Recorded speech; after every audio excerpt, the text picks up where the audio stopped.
Hello guys and welcome to another video. In this video I'll be talking through my, I guess at this point, former world record of Xenoblade Chronicles Definitive Edition Glitch New Game Plus any percent normal. I'm pretty much just going to go ahead and be talking through the route, the decisions that are made in the route, and kind of explain the glitches and tricks throughout. This is pretty much just going to be a one take, no script sort of video, so I'm probably going to be stumbling over my words a fair amount, but I'm going to do my best to explain things, and hopefully this will come into a cohesive thing. There's not a whole lot more to say before getting into this. I'll be explaining the glitches and stuff a little bit later in the run, so some things might be a little bit confusing early on if you're not familiar with the category, but I'll go ahead and let the video start playing.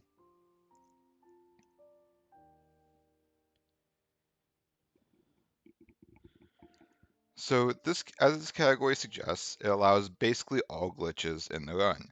Specifically, the use of arts inheritance and equipment inheritance are allowed. This is going to manifest starting off right in the prologue, where we're going to be using Cyclone, Zero Gravity, and Shield Bash with Dunban as some of his fastest arts for clearing this. Technically, using Mind Blast over Cyclone would save about a third of a second, but I just didn't want to do the extra setup required to do this after that was found. I'll be explaining a little more about some of the weirdness of these glitches for people who aren't familiar in a little bit, but for right now, that's about all that you really need to know, is that it allows us to put any E or on any character, and then equipment inheritance is similar for the equipment. So coming up here to the first Shulk and Ryan section, um, as we start putting on equipment, you're going to notice that they have some equipment on that they're not really supposed to have. The other thing that you will notice is that I'm equipping gear that already has gems equipped. If you have equipment in your inventory that is not equipped to your characters, it will maintain the gems going into New Game Plus, and we use this to menu on our gear a lot faster. So early on, this is just going to be a bit of walking. There isn't really a whole lot to talk about, so let's go ahead and talk about the gear.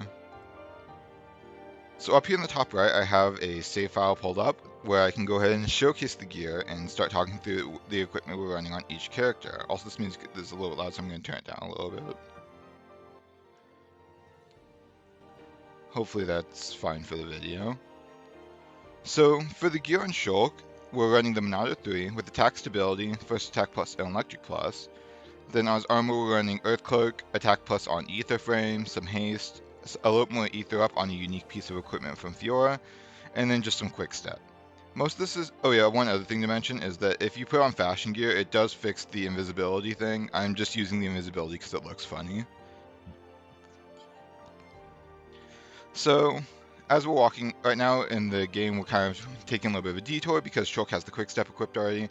So we're going to run up and grab the Outlook Park landmark just simply because the pathing is a little bit faster. But for the equipment we're running on Shulk, first attack plus is basically so we can get as much damage as possible at the start of battle. Electric plus is useful because almost all of the good arts on Shulk are electric ether arts. So this will really let us power through a lot of the early game really easily. Attack Plus on the Ether Frame is a pretty recent addition. This basically makes it so that we don't have to worry about ranges in the entire run except for 2 fights based on the 20% chance to get Ether up from a skill. And we're running Ether up instead of Strength up, just simply because in the context of this run, Ether up matters more because Shulk is going to be running a lot of Ether arts. Haste is to just help us a little bit with a few fights we're going to be auto-attacking on in early game, and overall isn't that important. But the bridge Mechon fight in Chapter 2 would not work without this. Quick Step is pretty self-explanatory, we just want to be able to walk fast. For Ryan, we're equipping Machina Guard 2. This is the strongest 3-slot anti-Mechon weapon, as well as First Attack Plus, Attack Stability, and Strength up on the weapon.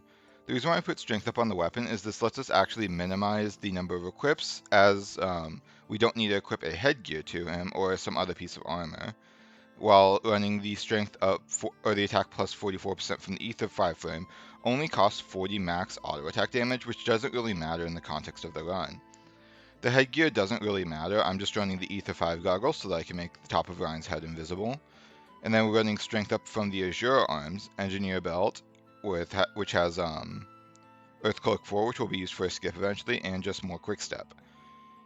Ryan's role in this run is primarily to use Ponspector's sword drive at the start of battle, as that's what his AI will do, but we will be controlling him for a few sections. For Dunban, we're running the Machina Blade 3 as it's his strongest 3-slot anti-Mechon weapon, with first attack plus, attack stability, and attack plus. Running the Ether 5 goggles on him don't matter since we don't use him for Yaldabaoth, but if we were going to use him for that, we would want to have a 100% debuff resist, so we would equip a headgear for that. The unique armor is just to max out his strength, and then he has quick step as well, as we are going to be controlling him for a bit, so having him run fast is important. Next is Charla. Charla's gear is probably the weirdest out of the run. Banquet Biter is used because it's actually counted as an anti-Mechon weapon. It's pretty strong, and it's a unique weapon, which means we don't have to actually equip a weapon to her. And arguably most importantly, it has a 0% crit rate. This is significant because we're going to be hitting a lot of enemies during Yaldabaoth 2, which is the only fight we're going to be player controlling her for. And this low crit rate means we'll have a much lower chance of getting a burst affinity, which has a chance to save a bit of time. For her armor, we're running Ether 5 goggles and Glory armor to get a total of 100% debuff resist. If you don't want to set this up with the Ether 5 goggles though, you can just as easily use Cure Bullet on her to give her debuff immunity and to protect against the bind during that fight. Then we're just running some armor to give her a bit more Ether up since we don't really care about her strength anymore, and the Ether up is more important for making sure her Cyclones do enough damage during Yaldabaoth to kill the energy devices. More on that a bit later. And finally, once again, she was running Quick Step just simply to help her keep up with us when we're running on the field. We don't really play a controller Charlotte much anymore, but this is important to make sure that she's near us to use Peerless. To kind of catch up on the run, we're getting close to the end of the Colony 9 section, and coming up soon we're going to be fighting the Ancient Machines. Just in case I forget to talk about during that, we're going to be using Magstorm for that fight just simply because it is attached to Backslash, which is Shulk's fastest art to hit animation.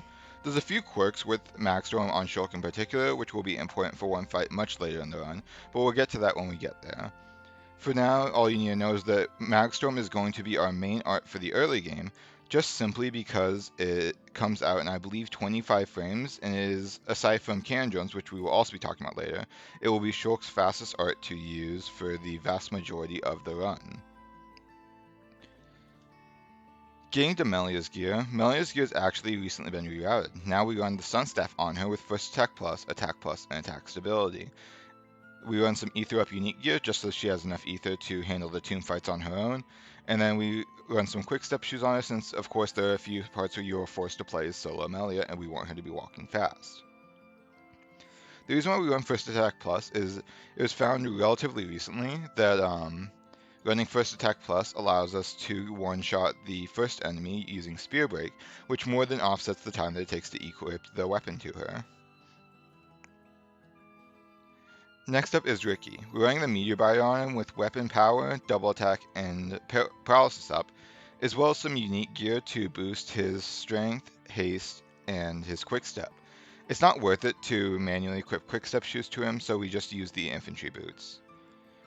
The reason why we use this is for one fight much later in the run that I'll be talking a bit more about the specific strat for as we get to it. This will be used for Serenity Teletia for a fast strat that was found relatively recently.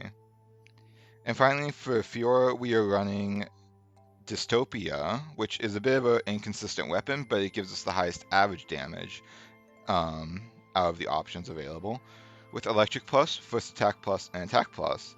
Then for the armor, we're running unique gear to boost strength, ether, and attack stability. We're also running, I can't read, the Lucina drones. Sorry, it's a little bit small on my screen. For Cannon Drones too, as this is what's going to be used to not one-shot, but do a ton of damage at the start of Zanza in Mechonis Core, as this is the only fight we use Fiora for anymore. I'm going to go ahead and tab away from this for a little bit before getting into the arts of the builds, as we are now in the Attack on Colony 9 section, and there are a few small things to talk about. The first is that the majority of this is going to just simply be running through the area, but there are a few small nuances to some of these fights. For example, if you get haste on this fight, it's faster to auto-attack than it is to use Magstorm, but if you do not get haste, it is faster to use Magstorm than it is to auto-attack, so that's what I do here. Most of these fights are just going to be using Magstorm to clean them up as we go through. And there's a few small changes to the side of different enemies we pass on, just to optimize the lines a little bit more. In the Plaza Mechon fight, we're going to be using Magstorm for both of them, as is slower to use our current charge of cannon drones and then rebuild it using Lariat than it is to just simply kill them with Magstorm. Going back into this, let's go ahead and start looking at the arts on our characters. So for Shulk, we're running 2 Battle Souls. This will be useful for building talent art specifically in Lorithia. But having 1 Battle Soul will be incredibly important throughout the run for building talent art as we have free time. Magnum Charge is once again for Lorithia, as it will allow us to get a very big hit off to do a ton of damage and kill her quickly. Magstorm, as you've already seen, is being used a ton in this run to kill enemies quickly, and Mind Blast will be used whenever Magstorm is no longer enough to kill them. Ponspector's Sword Drive, or Descriptionless Sword Drive, is a very strong 8.0 scaling art, is the strongest physical art in the entire game, though it is tied to Enchant's animation, which makes it a little bit slow. However, there's still one fight that we will be using this for. Lariat is used to build talent in the Tyrea fight, and is overall a decent option, though it's not really used much in this run anymore. It uses Stream Edge's animation and does decent damage, but overall we have faster options. And finally is Double Wind, a 15-meter art that uses Slit Edge's animation. This will also only be used once, as it is the fastest art to use in conjunction with Cannon Drones to beat Conflagrant Raxial, and will be very useful. It saves a couple of frames there, and there's just simply nothing else that we want to have on Shulk's art palette, so this is the best option to run. We'll get into what we have on Shulk's Manara palette in a little bit, just simply because there's something coming up in the run that is worth discussing, which is Fast Metal Face 1.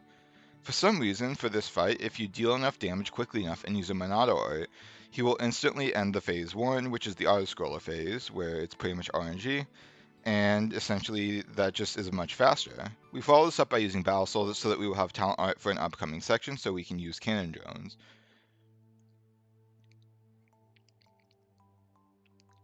For this second phase, it's always faster to just simply Magstorm it, so that's what we do here.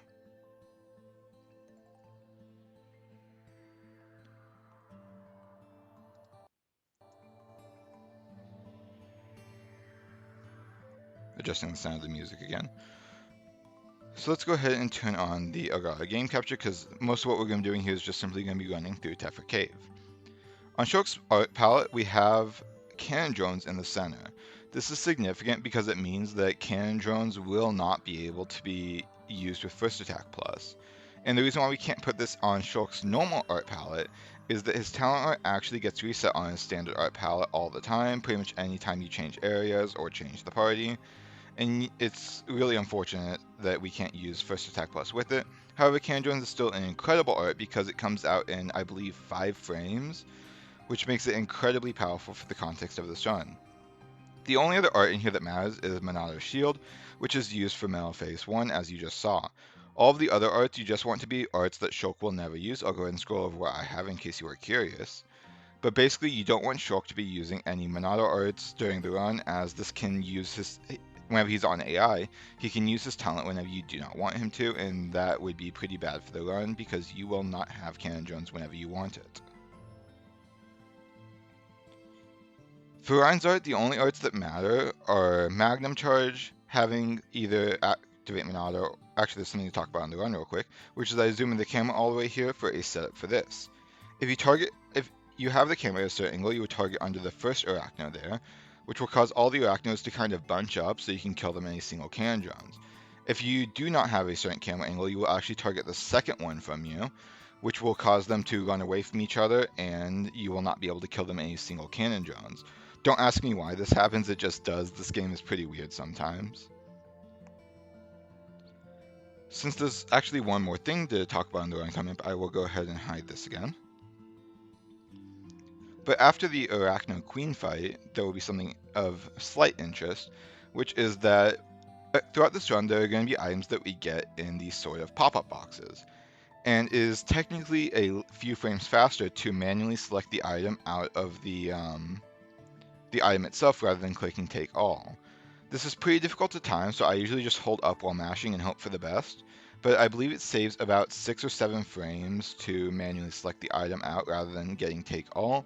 So that is something that you want to do throughout the run if you really want to try to optimize. And it really does add up a lot throughout the run since there are actually quite a lot of cases of this.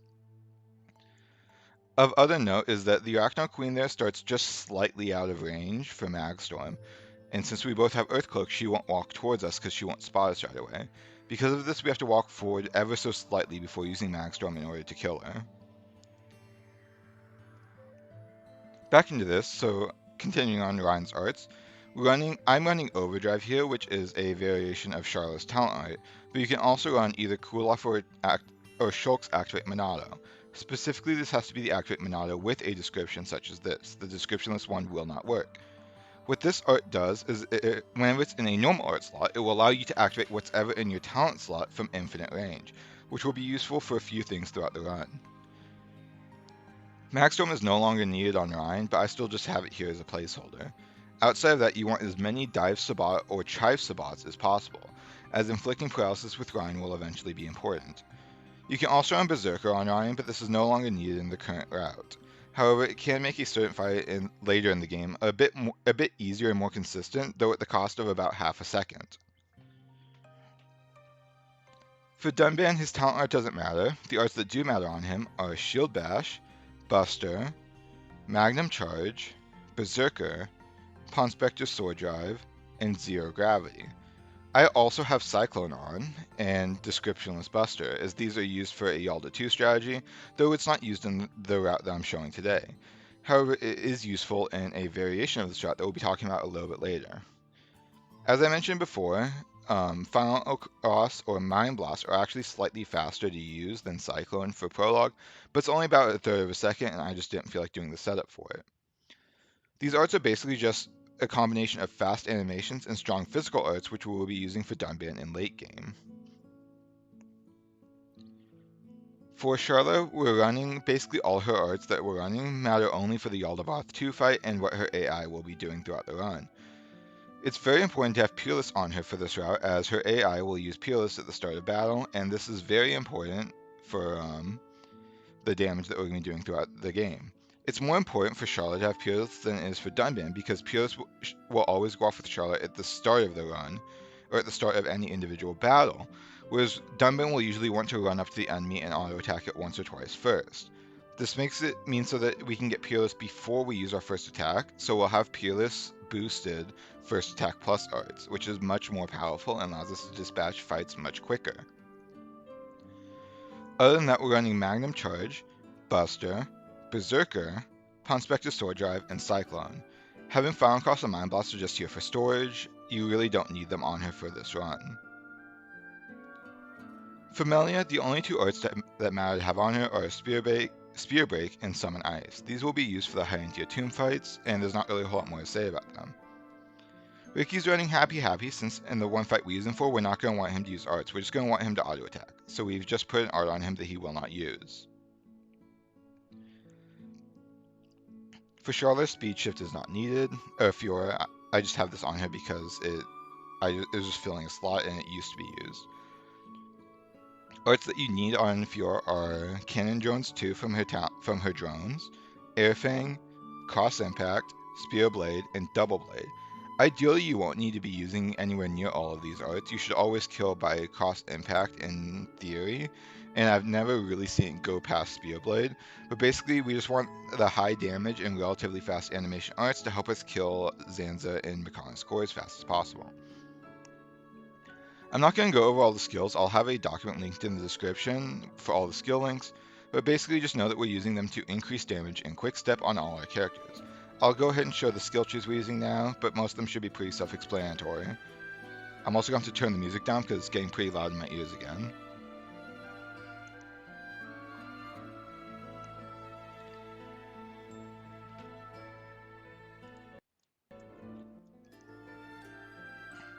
So one thing interesting that just happened in the run is, hold on, let me make sure I turn off this. Yeah, because we don't need this anymore, we can turn this off.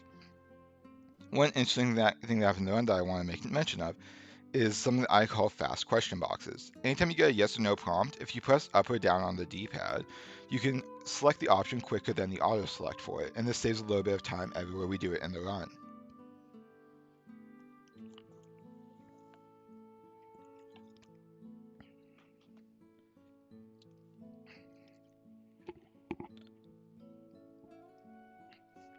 So now that we have a bit of time to just keep walking and we're done going over the build, let's go ahead and start talking about the glitches in this run. So as I mentioned before, arts inheritance is a glitch that lets us put any art on any character, but it's not quite that simple. I need to get a drink of water real quick, my throat's messing with me.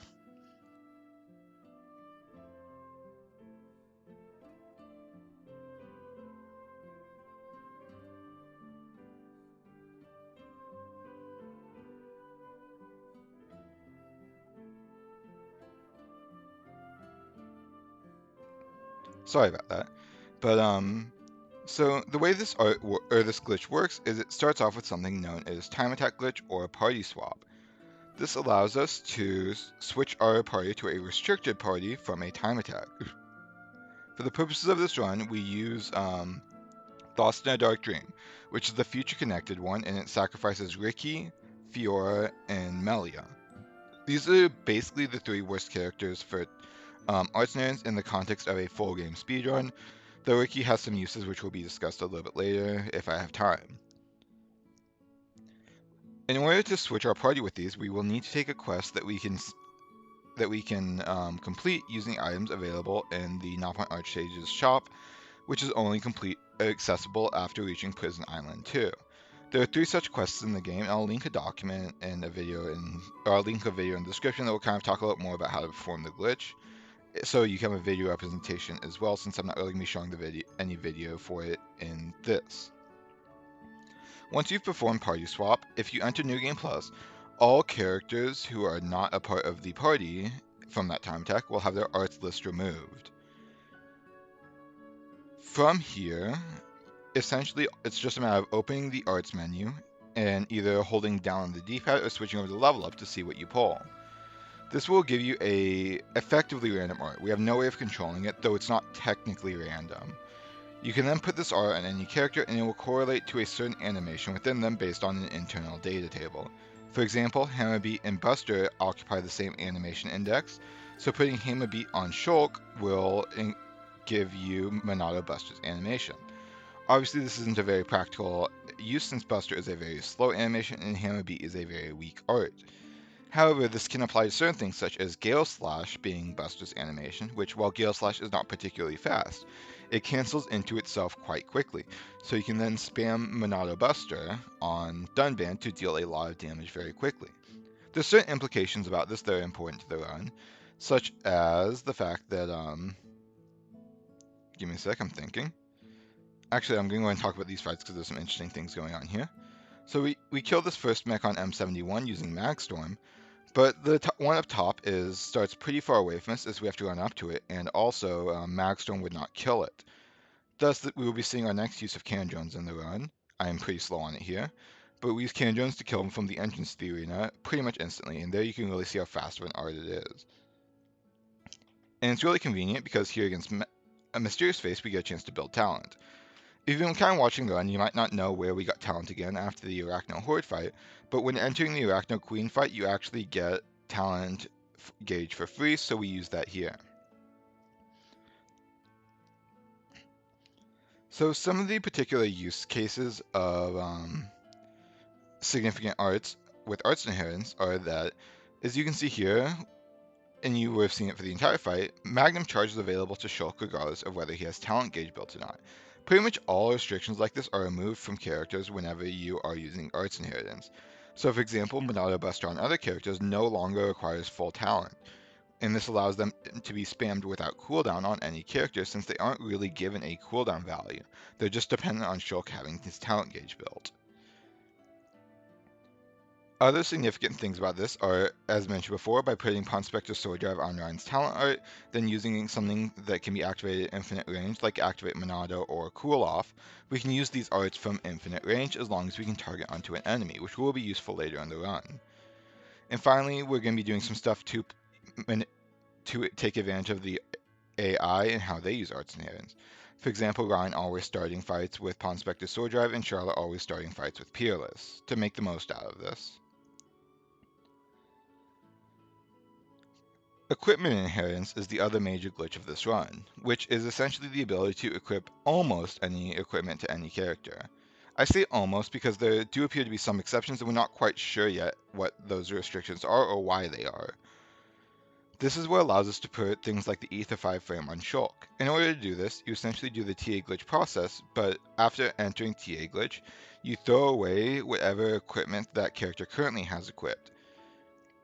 So for example, if I were to buy a 9 top, equip it to Shulk, and then do TA glitch, I could then discard it from the inventory, and Shulk would no longer have that piece of armor equipped.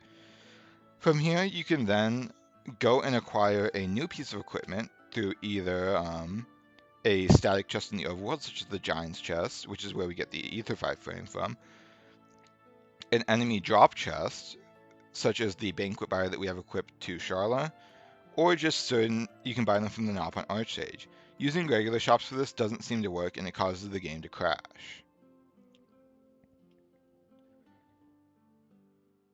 So now we're approaching Ethermine, and there's something else that is worthwhile to talk about here, which is not necessarily related to this run that we are currently watching. So since about June of 2020, there's been known a way to cancel fall damage by landing as a vision activates or as a burst affinity activates.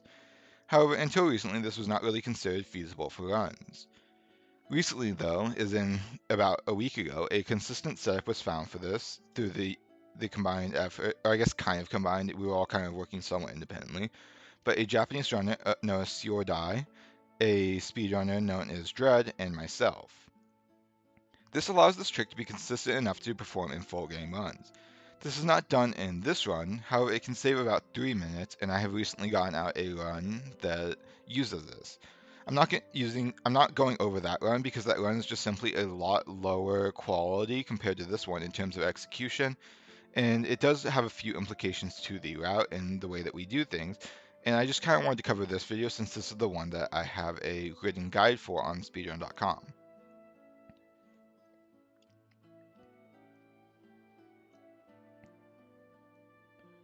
I will link a video for my guide on how to perform EM skip in the description though if anyone is interested in seeing how it works. So for this fight we're going to be using cannon drones because by the end of Ethermine we're going to be having another chance to build talent gauge for free without wasting any time. So it's just worth it to use it here since this is the only fight between now and then.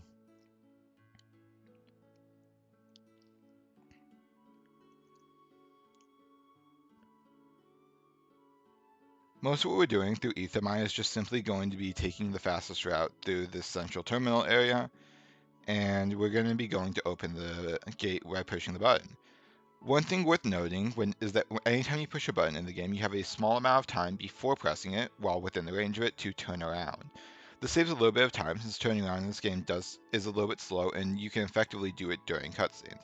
I believe I missed it here, but I will be getting it later in the run. Additionally, you might notice that I changed the camera angle here. It is known that for cutscenes like that where the camera pans, having certain camera angles can make them faster. However, not enough testing has been done yet to figure out the best camera angles for every situation, as that's just something that's really tedious to time, and the community for this game is somewhat small.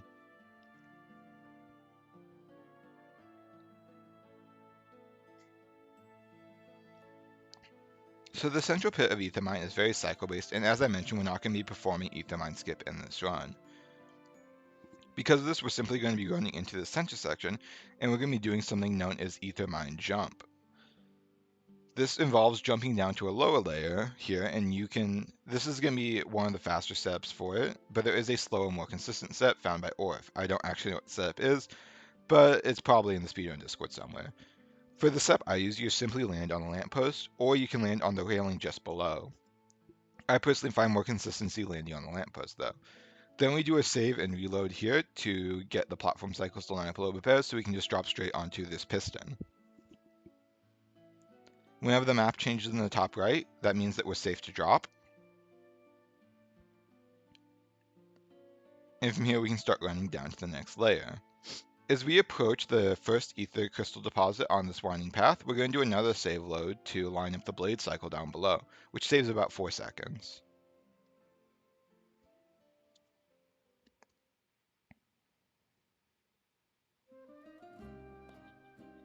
The way I use it, I time the save load is with these little dark spots on the floor here. This is a pretty tight time to save load, as you will only have a little bit of extra time whenever you make it there, but you could in theory save a little bit sooner if you wanted to.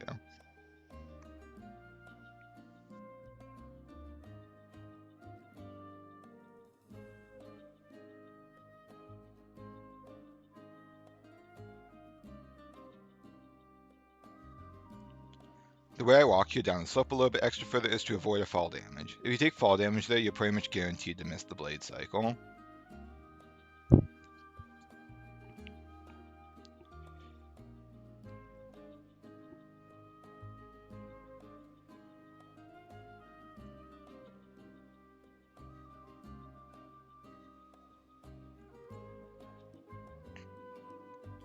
As you can see here, the blade is here right as we get here, so that means that we timed our save load well. Against this upcoming Mechon fight, here is where we're going to be building our talent gauge again. You can do this with just one Battle Soul by using Battle Soul, running from the fight, then using it again, and you do have enough time to do that before the blades come around again. However, having two Battle Souls just makes it a little bit easier, and then we're going to have our AI party members to kill the Mechon just simply because walking over to it is lame and boring and I don't want to. There is more than enough time for you to manually kill the enemy yourself though.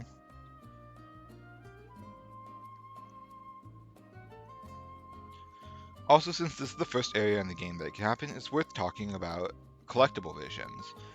You might notice that throughout this run I don't get any of them, and I don't really go out of my way to avoid collectibles. The reason for this is that in Definitive Edition, if you get a vision for a collectible in a previous New Game Plus save file, or previous iteration save file, so in the previous New Game cycle, it means that if you do not complete that quest, you will not get the vision in the subsequent playthrough. I don't really know why this is, but we definitely take use of it here.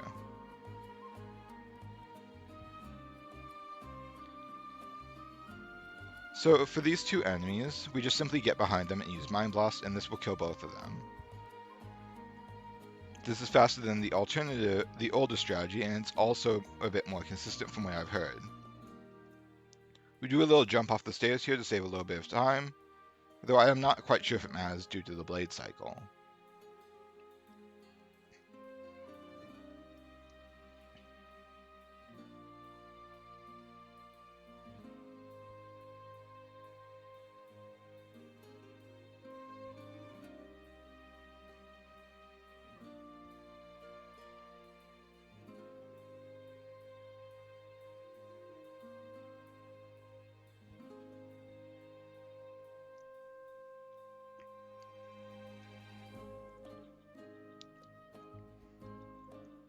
So here for Zord, all we do is simply Mag Storm him.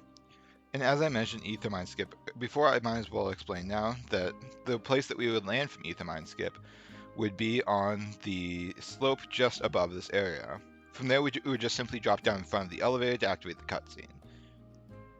After the Zord fight, if you do Ether Mine Skip, you will actually have to call the elevator down since it won't be down here for you already.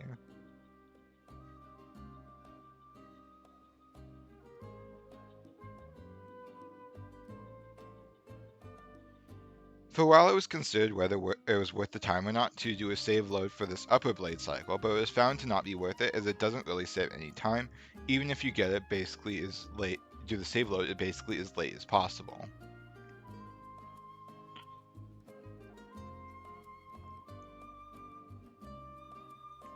Or I guess as early as possible, if you time it as well as possible to get the blade to be there right as you arrive.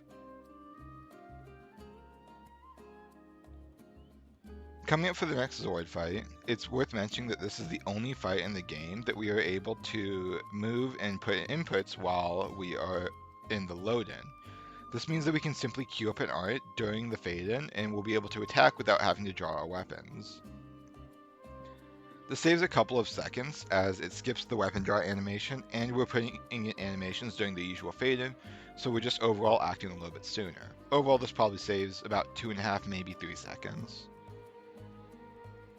Mind Blast is the art of choice here, as it's our fastest animation that will kill him in a single hit, and because this kills from the starting position, it means that we can just simply mash in the inputs to select the art, and we can hit him as soon as possible.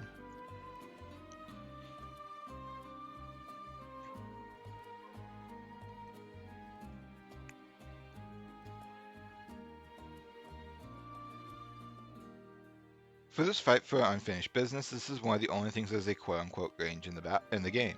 If you get Ether up at the start of battle, you can use Mag Storm to kill these enemies, as I do here. However, if you do not get the Ether up at the start of battle, you will not be able to kill them with Mag Storm and will have to use Mind Blast instead.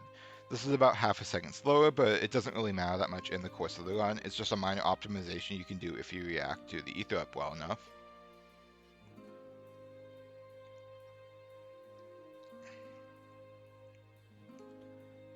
Now we're off to Storm Marsh. Storm Marsh is an area that's gotten quite a few reroutes in the time that I've been running the game, because it's one of the first few areas in the game that we really have open-endedness to our exploration of. In Storm Marsh, there is a lot of water, and water is very slow to go through in this game. It's actually faster to jump through water than it is to walk through it. At least in Definitive Edition. I don't think this is true in the original.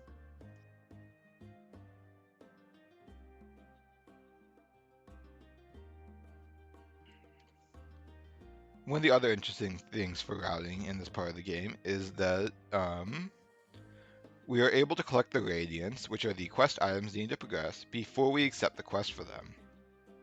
This means that there's a lot of freedom to route this area to try and collect the Radiants while moving through the area as optimally as possible. The current route involves us grabbing an extra landmark to skip travel back to and saves about 5 seconds over the old route if I remember correctly.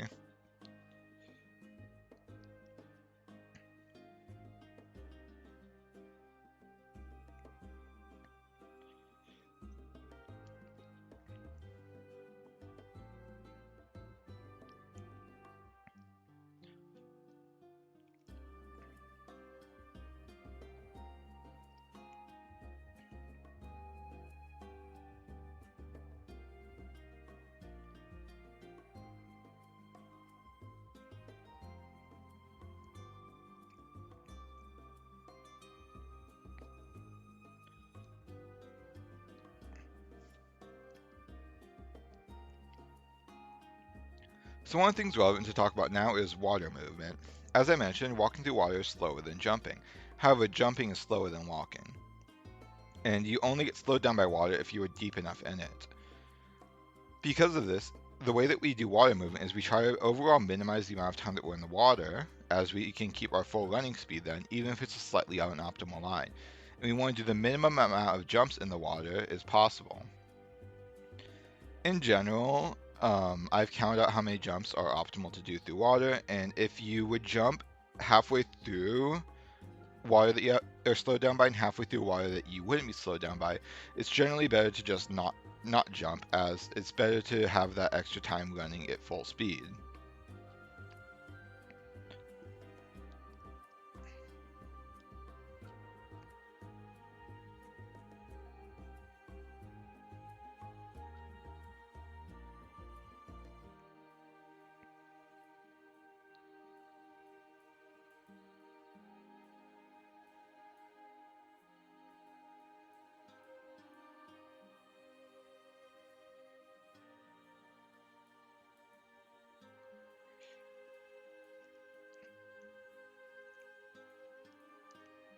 Here we grab the corner of the Silent Obelisk landmark, as we will be skip traveling back to it later as a part of our Radiant routing.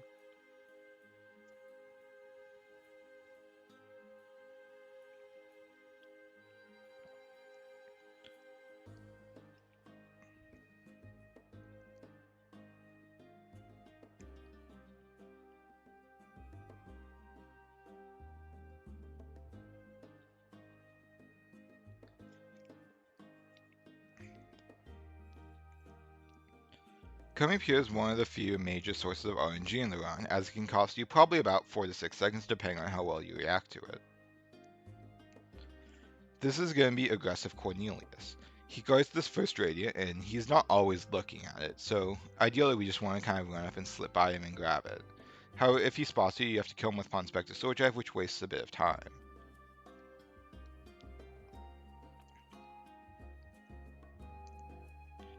Luckily for me, I am able to sneak in and grab the Radiant and skip travel away. Something else you might notice is that my skip travels are very fast. The way that I do this is that I use a combination of left and right inputs.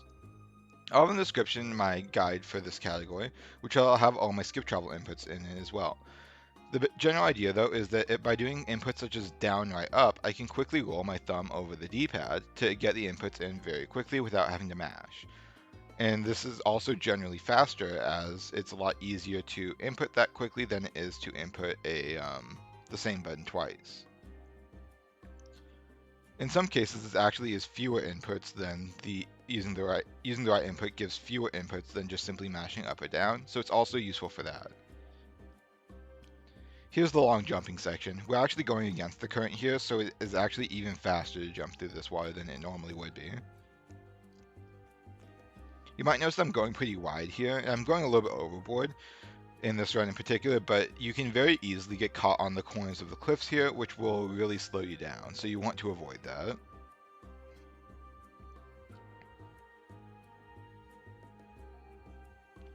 We take a brief run here on the land to get a little bit faster movement speed before jumping back in the water. We jump back in the water here because it avoids fall damage. We can also run over this rock for a little bit to get a little bit of faster movement speed as well.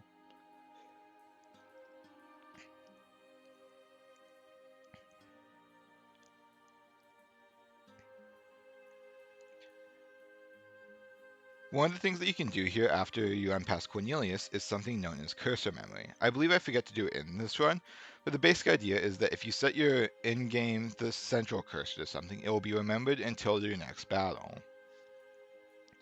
Essentially what you would do here is you would target onto an enemy and put activate Monado and scroll up or down until you have activate Monado in the center. This means that the next time you target onto an enemy, activate Monado will already be in the center, which will let you use Candron slightly faster. The next time we use this will be will be against the Store Guardian.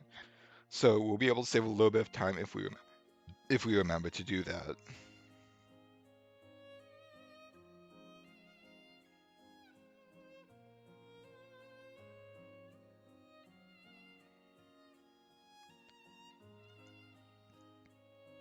After avoiding fall damage here, which if you hold forward too far, you will take fall damage, we go for something known as rocket jump. By leaving this water at a certain angle, you can get a ton of speed, and then you can cancel the landing animation and the fall damage by landing right at the edge of the water. This saves about a second and a half. I do remember to do cursor memory, as you can see right there. But that saves about a second and a half to 2 seconds, depending on how good of an angle you get and whether or not you cancel the fall damage. It is a fairly inconsistent trick though, so it's not something you can really expect to hit every time unless you have a lot of practice.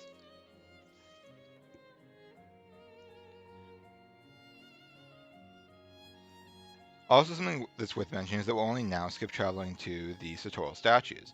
The landmark for it is so big that you can get it while jumping into the water before, so it's not worthwhile to come up here before to get the quests and stuff just for the faster running speed on land. It's better to take the direct line there.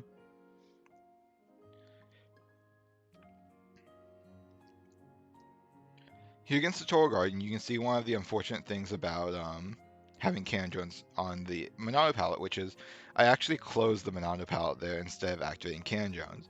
This is due to me mashing at a particular timing and a certain glitch in the game where it will still have the old talent art before it is fully loaded up the Monado palette, which means that I actually clicked activate Monado, which tells the game to close the Monado art palette on Shulk.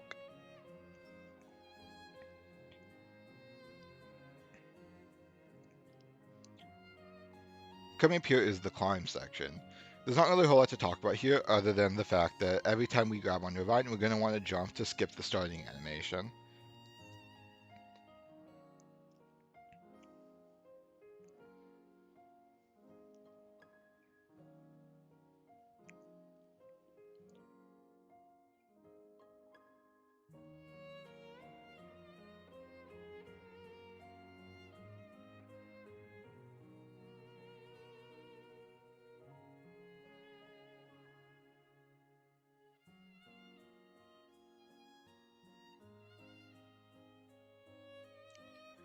Something else worth noting is that there's a bit of a janky trick you can do here called statue hop. This involves jumping onto this upcoming section of statue and running up the slope which narrows out to be very difficult to walk on, to skip a section of climbing vines. You jump on right here and run up the slope, and then when it narrows out, you have to do another jump to avoid falling off. This can save about 2 seconds, but it's not consistent at all, so I personally don't go for it in runs.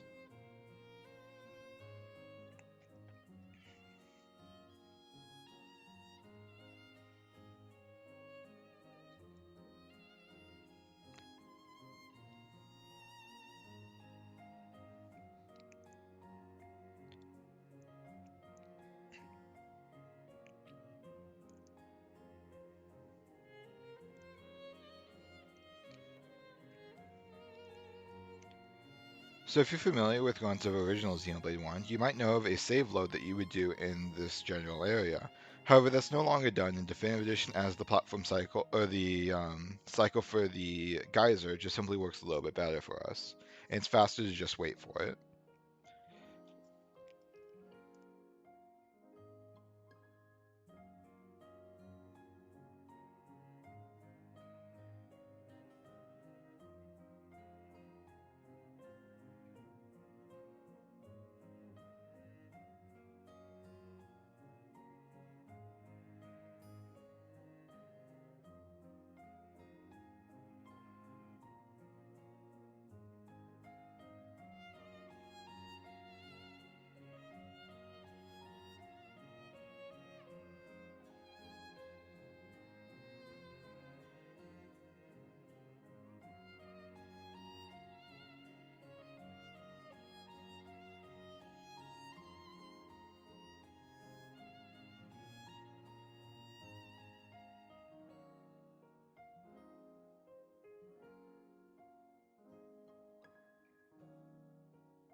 So Magna is another area where the route has changed a few times over time.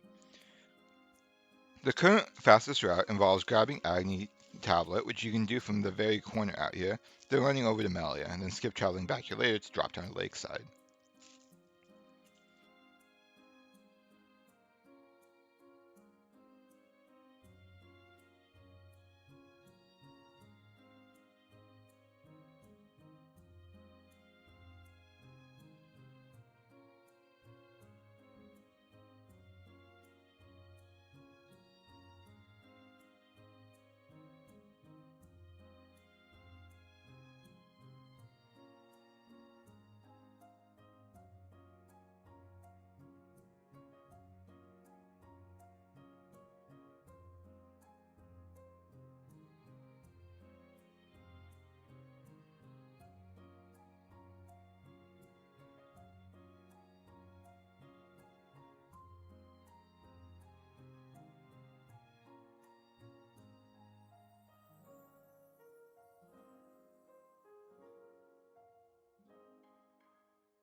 Sorry for that cut there, I just got IRL'd real quick, but I'm back now.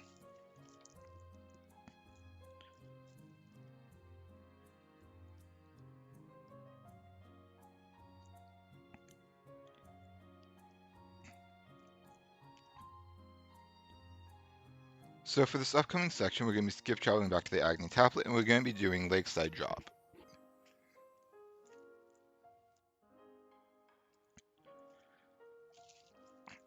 Now is a good time to explain a few mechanics relating to how fall damage and falling works.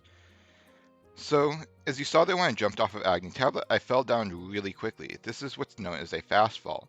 If you jump on a downward slope, for some reason you just get a ton of downwards momentum. This can occur in some other situations as well, but jumping on a downward slope is the most consistent one, and it's the one that's known the most.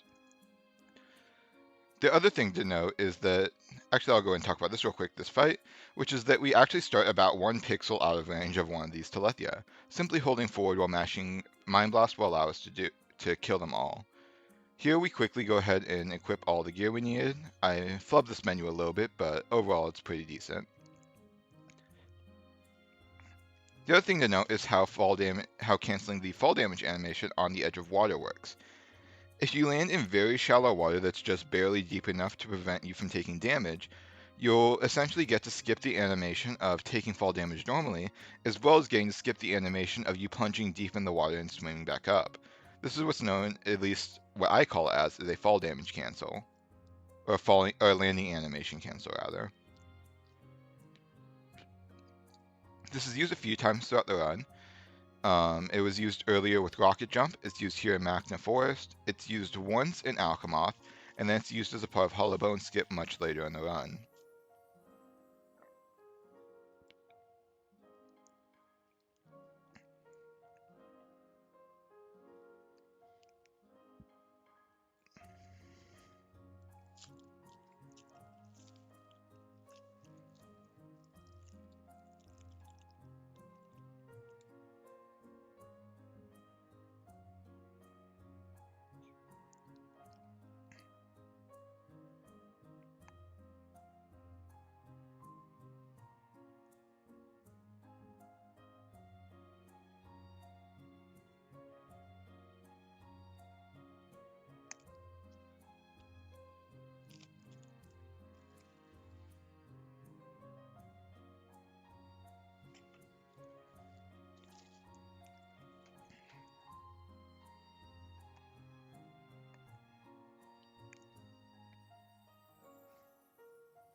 So here we have a run up the Frontier Village. The route that we take here is mostly pretty straightforward, though after Ricky's house we're going to make a quick detour to outside, which saves about 4 seconds on movement time.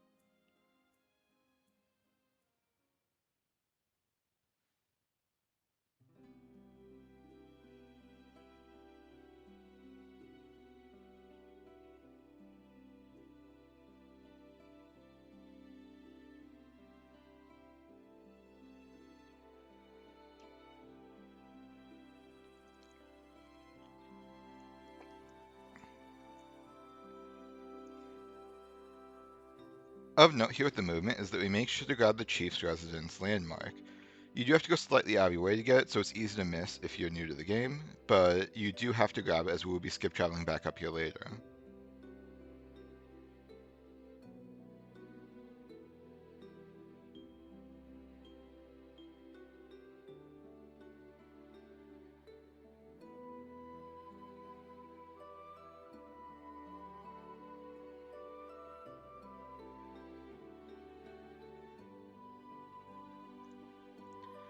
So for getting the equipment for Ricky, we jump diagonally back across the little lake there to save a bit of time on movement.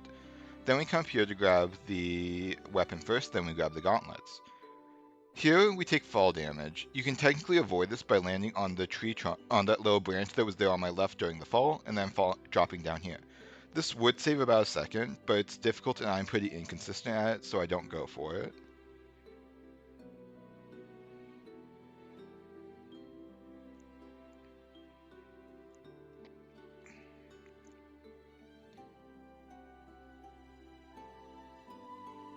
So taking these upper paths is very slow, and they're very indirect, so we instantly jump down here.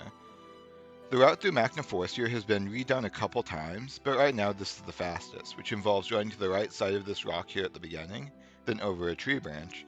then taking a path through the lower part of Magna Forest rather than the upper part through Yellow Flower Grove.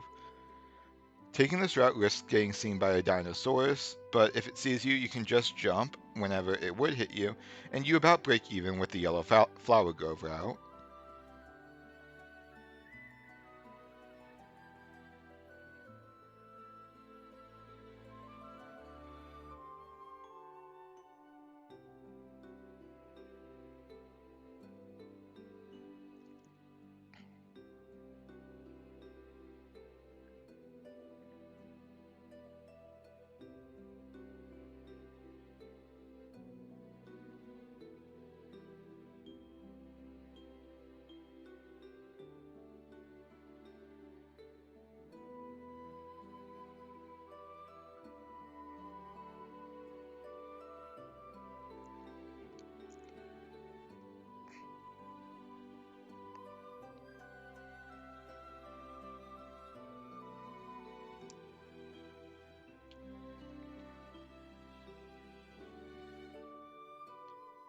As you can see here for me, I got lucky and the Dinosaurus was not facing towards me. Once again, as I said, this isn't the biggest deal in the world, but it just does make things a little bit more convenient.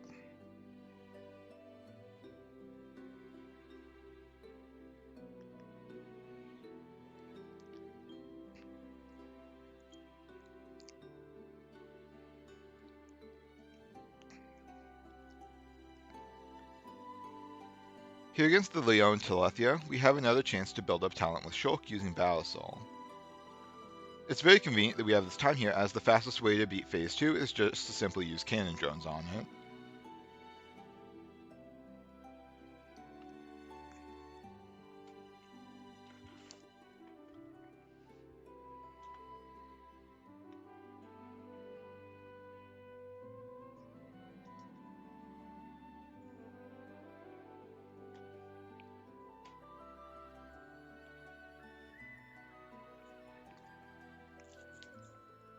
Here we just simply skip travel back up to the Chief's residence, and then go get Melia back.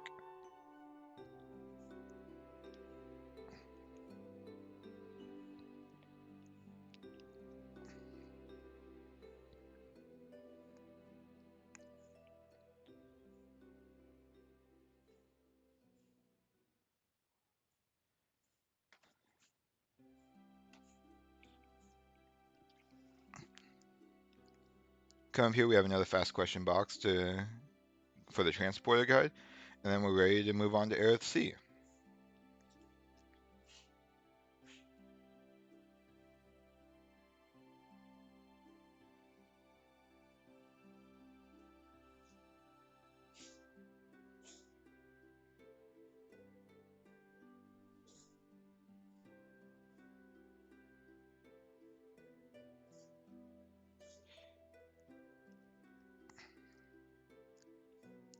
Aerith Sea provides us with a pretty interesting tool for routing, that being these transporters. Specifically of interest is that whenever you enter a transporter, after a certain amount of time you will automatically teleport, and it doesn't really matter what you're doing in the transporting area while that happens. Because of this, we can use it to use Battle Soul as we go through the teleporter, which will allow us to build talent freely throughout this area. We will be using this a couple of different times to build talent very quickly and without losing any time. The first one is here. We're going to need talent art for defensive Chromar during the Save the Worker quest. So we're just simply going to be building as we move our way through Aerith Sea.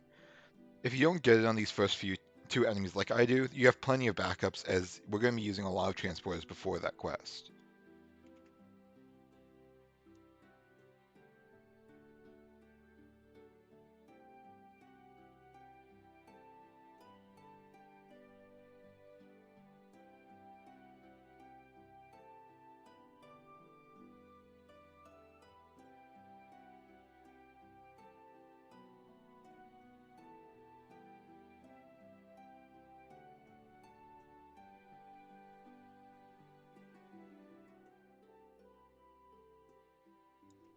For movement routing reasons, it's faster to just grab the Central Gate landmark and then leave to go to the Seraph Lighthouse landmark.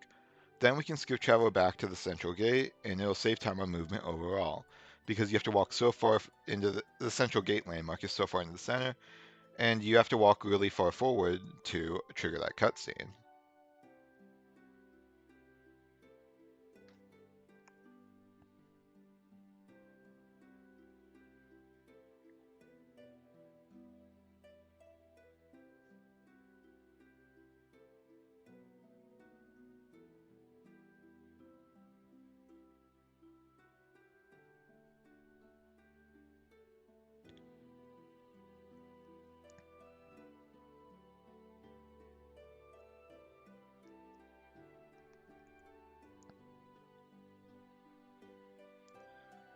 Due to the shape of a lot of the more open hovering reefs, it can be pretty difficult to get optimal lines through this area.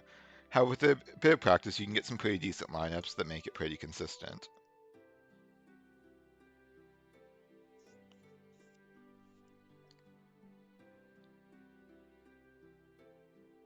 Something else that I've been doing throughout this run so far that's worth mentioning is that you can actually skip travel before you actually get the landmark pop-up sometimes.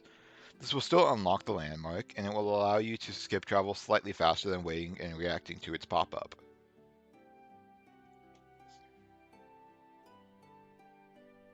I'm not the best at doing this in all the locations, but if you get good at it, you can save probably about half a second to a quarter of a second in most of the skip travels where you skip travel away from things, or where you skip travel to the same landmark that you're already at to save a bit of movement time.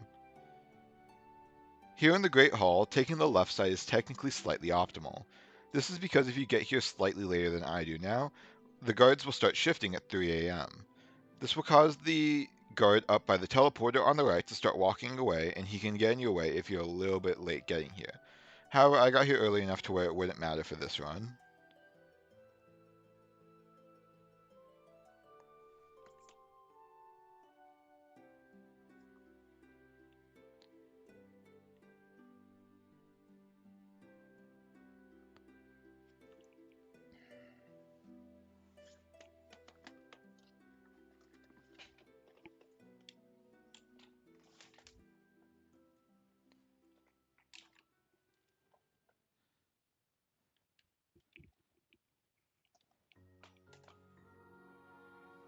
Here for this section, I accidentally jumped here because I'm bad at the game and was mashing A and B too early.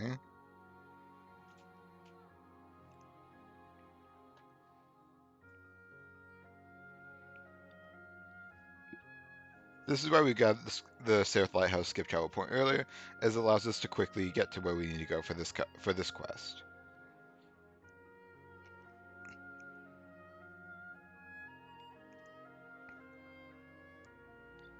Skip traveling back to the lighthouse here is faster than just simply walking back.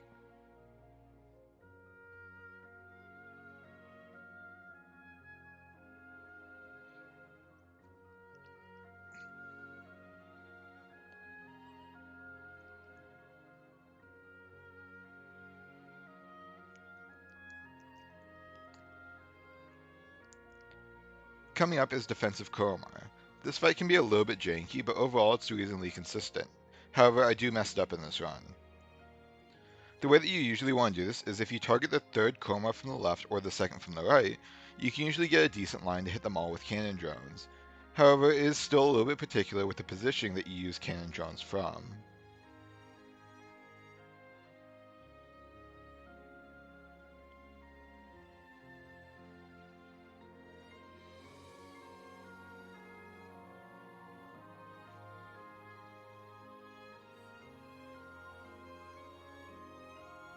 As you can see here, I missed the first one due to not being far enough forward. As a backup, I run over here next to the worker, as it means that I can talk to him while I put the weapon away to help me save a little bit of the time loss.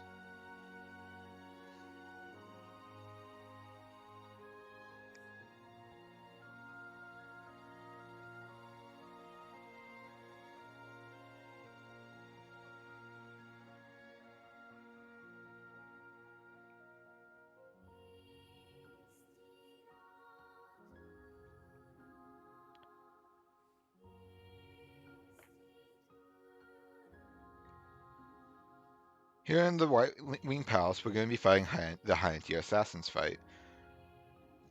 In order to beat this fight quickly, we're going to use a combination of Mind Blast and Mag Storm.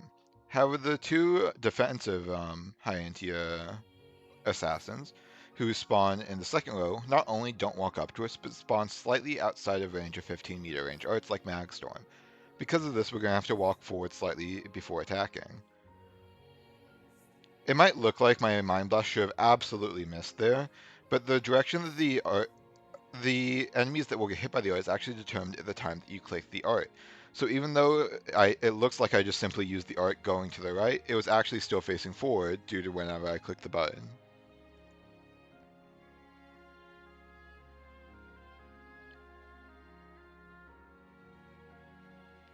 Coming up here, we have another fall damage cancel similar to the one I talked about in Frontier Village. However, this one's a lot easier. Simply by landing on this little ring on the way to the transporter, we can cancel the fall damage and save about a second.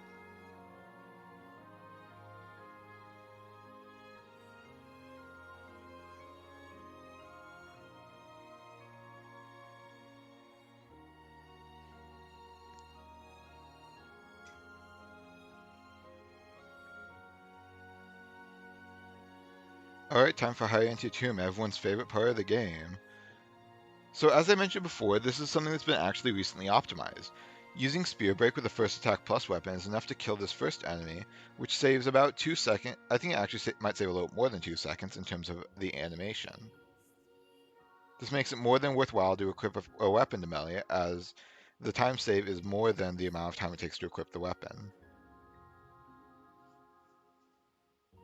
Additionally, worth noting is that I run to the left side of the enemy here. This is because it makes the enemy get out of your way so that you won't get stuck on its body as you try and leave. Because I'm already on the left side here, we're going to be going to the left side of this room here. It doesn't actually matter which side of the room you go to, since you have time while waiting for the door to open to get to whichever side you want. Another minor optimization here is that after using Summon Ice to kill these enemies, I'm going to try and run away from the battle. This will allow for me to put the weapon away while they're still dying. This saves a little bit of time, as I know not only do you walk a little bit slower while in combat, but you'd also get stuck on the barrier that keeps you in the battle.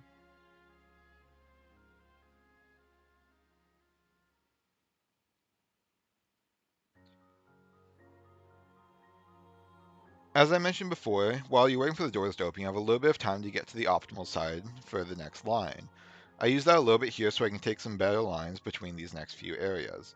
Other than that, there's not really a whole lot going on here in the Shulk Ryan Dunban section, other than the fact that against the Oluga, we're going to be building talent.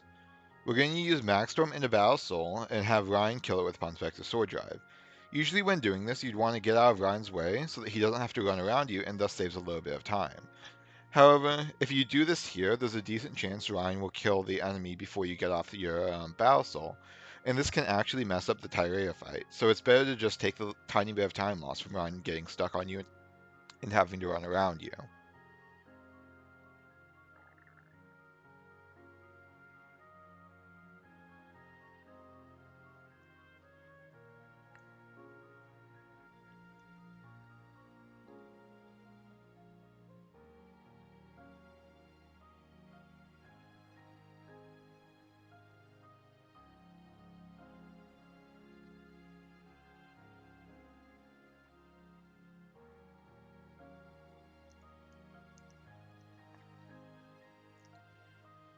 Something to know about this kind of a wall is I'm going to climb up a little bit higher than you start on. This isn't necessary, but sometimes whenever getting off this wall, if you're not a little bit higher up to get a little bit further away when you jump off, you'll end up getting sucked back into the wall and have to climb back onto it again, which loses a bit of time. I personally prefer to take the little bit of time loss from climbing up a little bit higher than you need to be, than risking getting sucked back into the wall.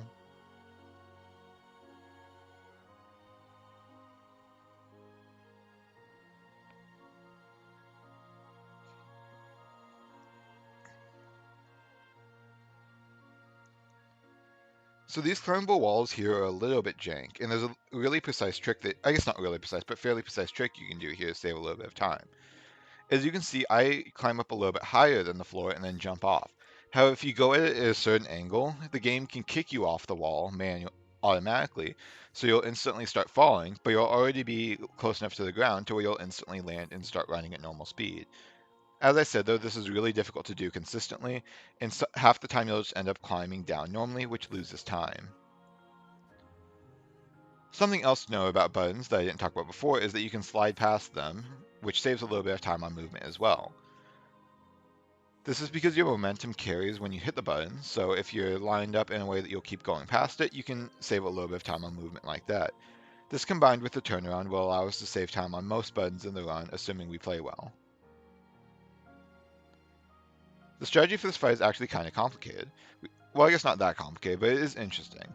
So what we do is we target our allies onto the Telethia so that Ryan will run up to it and use Pawn Spectre's Sword Drive. We then target onto Tyrea so that our own first attack plus will land on her. We use Lariat to hit both enemies to build talent, and then line them up to use cannon drones to kill both of them at the same time.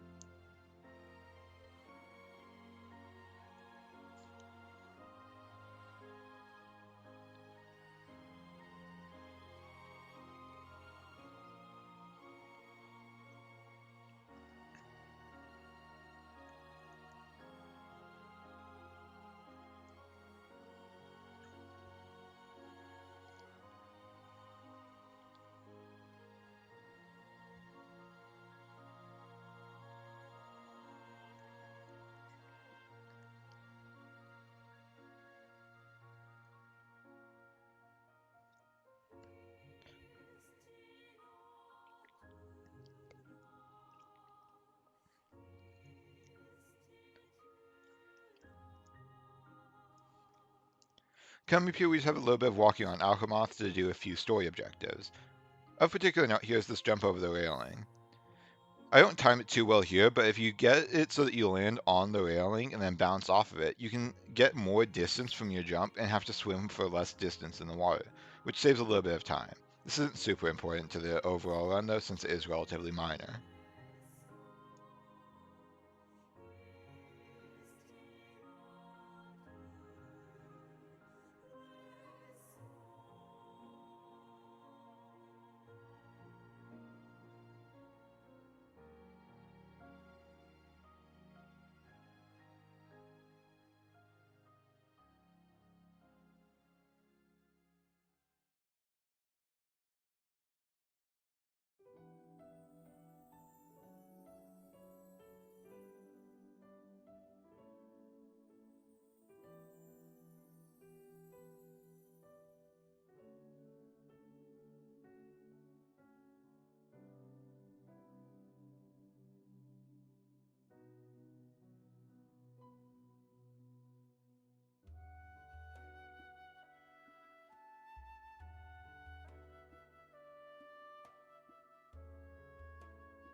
Coming up here is another water landing animation cancel.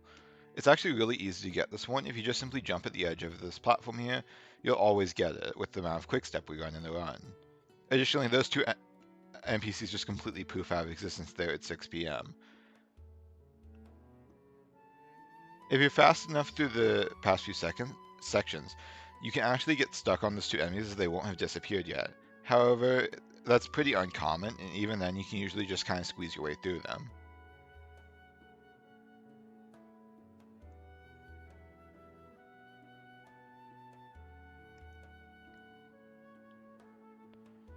One of the things we haven't really had the chance to talk about in this game yet is conveyors.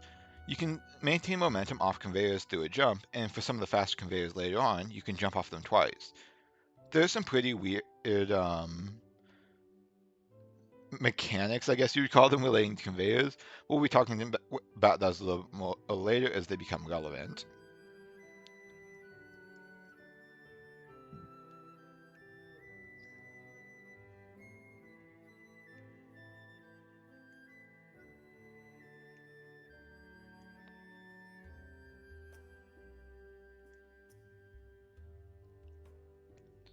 So coming up here, we're going to be wanting to build talent as we work our way towards Prison Island is we're going to be needing to use cannon drones whenever we get to Conflagrant Raxial and Valak Mountain.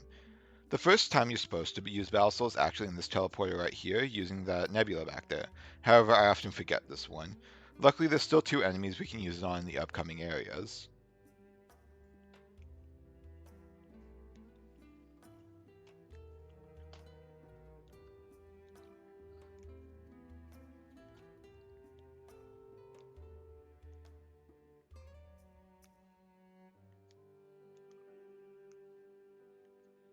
As I mentioned before, this island in particular can be a little bit difficult to navigate with straight lines, as it's a little bit difficult to see around the curves of it. However, using some lineups with some of the various trees, you can get a pretty consistent set of lines.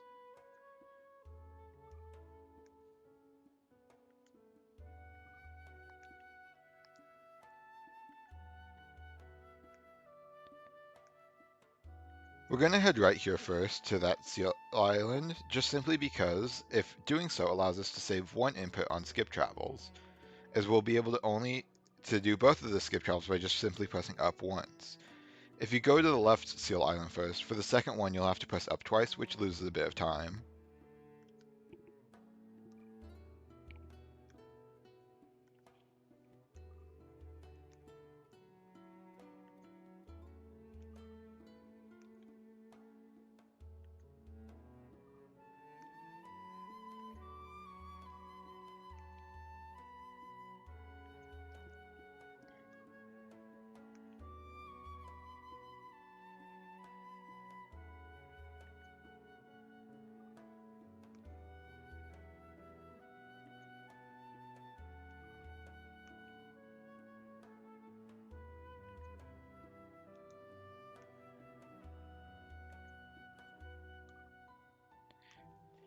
I guess there's a bit of downtime in the run right now. I will go ahead and talk about a few things that I'm going to be including in the description of this video. In the description of this video, I will be including a link to a video by TJ Blakely, which explains how to perform Arts Inheritance, which is the primary glitch of this run. I'll also have a link to a video by It's Tyler, which showcases how to perform Equipment Inheritance, which is the other major glitch of this run. I'll have a link to the video that is being shown in this video right now, which is my current verified world record, but I've gone a faster run since then. And I will also link my personal guide for Ethermine skip in case anyone's interested in that. Ethermine skips can save about 3 minutes off this run, and my upcoming goal is going to be to get a 248xx run. However, it'll probably be a while before I do this, since I'm going to be taking a break from running this category for a while to focus on other things. I'll also have a link to the speedrun.com leaderboard for this game, and particularly this category. There you can find guides such as the written version of this route that I will also have linked in the description. Additionally, if I ever make any future guides for tricks in this run, such as some of the other skips, those will also be linked in the description. Something to talk about with the actual run, though, is that here's the next place where we can use Battle to get talent. If you'd remembered to use on the previous nebula, you would already have talent, but I forgot to, so I'll have to get the other one on Prison Island.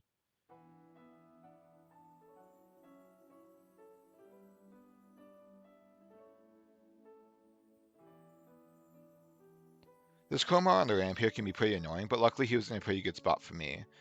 Sometimes he'll be on this slope that I'm currently running on, and you won't be able to squeeze between him and the wall, meaning you're going to have to go around him, which loses a bit of time.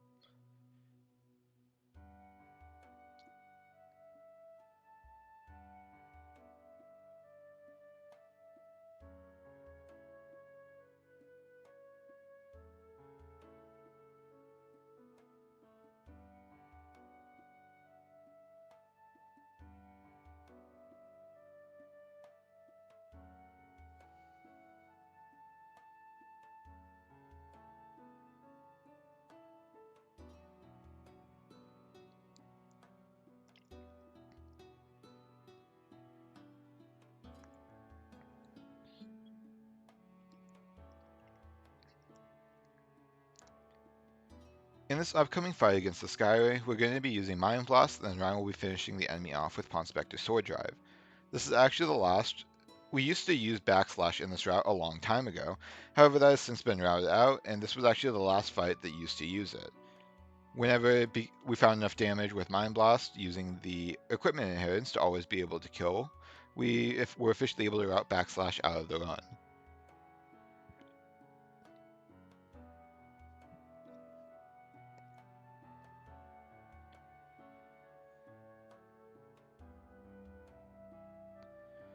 There's not really a whole lot to talk about with the upcoming section, so I'm going to go ahead and talk a little bit about the history of this route in this game, at least in the time that I've been running it. So the route for New Game Plus with New Game Plus glitched is pretty there's been a lot of changes to it. This route actually used to just simply be called with Arts Inheritance, since this was before Equipment Inheritance was found. Back then, the original route used a mainly Charlotte focused build, or a mainly Charlotte focused party, to make use of her fast animations with the Monado arts. This used to be the go-to run, and it was considered to be basically the objective fastest route for the game. And this is where a lot of the early records this is a lot of the early records used. You would essentially use Shulk up through the end of Sword Valley, then switch over to Charlotte and use her for the rest of the run. However, whenever I started running this category, I didn't really want to learn the Charlotte route, so instead I routed something using Ricky. In order to use Ricky, you have to use uniquely disadvantaged as the time attack, and this will make it so that you can actually not have Charlotte in the party, as the party for uniquely disadvantaged is Charlotte, Melia, and Fiora. This means that Ricky had to save enough time to make up for what Charlotte would have saved otherwise. Now, why Ricky? I'll be talking a little more about the different strengths and weaknesses of the characters a little bit later on. Also, just to make a quick note, this is where we use the other talent art, or Battle Soul to build talent if you forgot it before. But the big strength of Ricky is that he was very good at group enemy fights, of which there are a decent amount of in Mechonis. This allowed Ricky to save a decent amount of time and make up most of the time that he would lose otherwise. Additionally, we still had access to a very strong physical attacker in Dunban. However, Dunban is overall a little bit weaker, or a little bit slower than Charla, so overall the route was probably about 4 or so seconds slower. This also led to a different strategy for Yaldabaoth too, which we'll be talking about later whenever we get there, as that is the strategy that's actually used in the Ethermine skip route, which is slightly different than the one in this route. You can now do that fight with either Charlotte or Dunban, as those are the two fastest characters to do it with at the current time.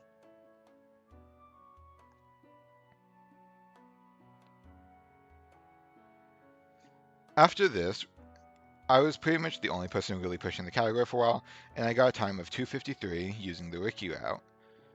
Then at some point it was realized that Shulk with cannon drones was incredibly good for the run, as you can build talent art in a lot of places like this, which was mostly routed out by Tyler, who's another top level runner, and then the route was refined by me to save more time throughout. This made it so that a lot of the fights that were very slow for Charla were now done by Shulk, who is competitive with even Ricky and sometimes even faster.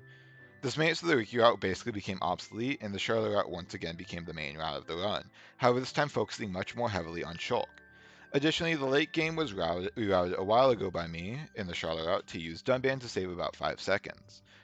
This version of the route also kind of refined that to use a party of Dunban, Ryan, Charla for late game, where you use peerless support from Charla to really strengthen up your physical attackers to deal more damage. This is the current route of the run, though as I said, the Ethermine skip does change a few small things which will be mentioned as we go throughout.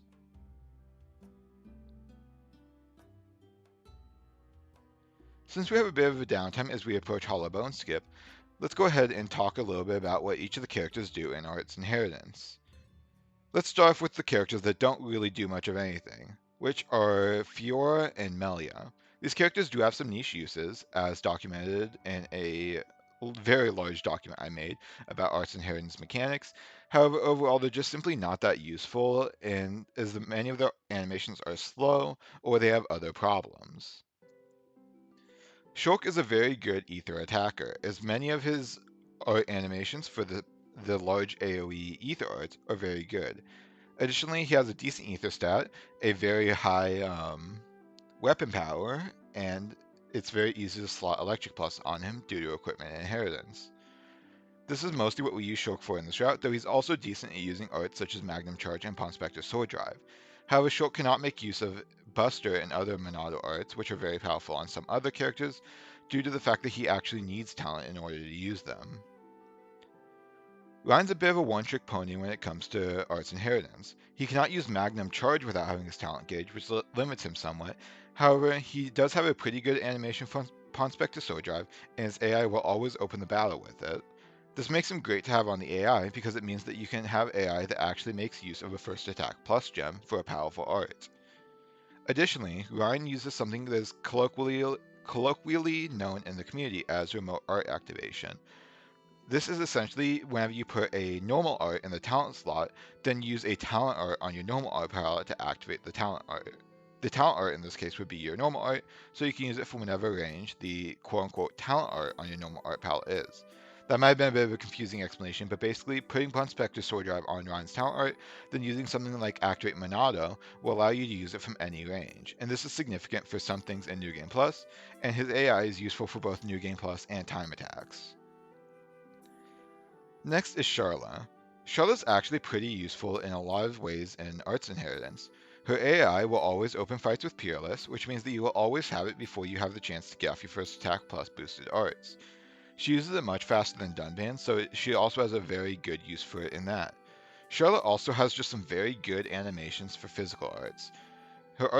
While her art animations themselves are pretty slow, they cancel very quickly into each other, so spamming Buster is very quick for her compared to other characters like Dunban.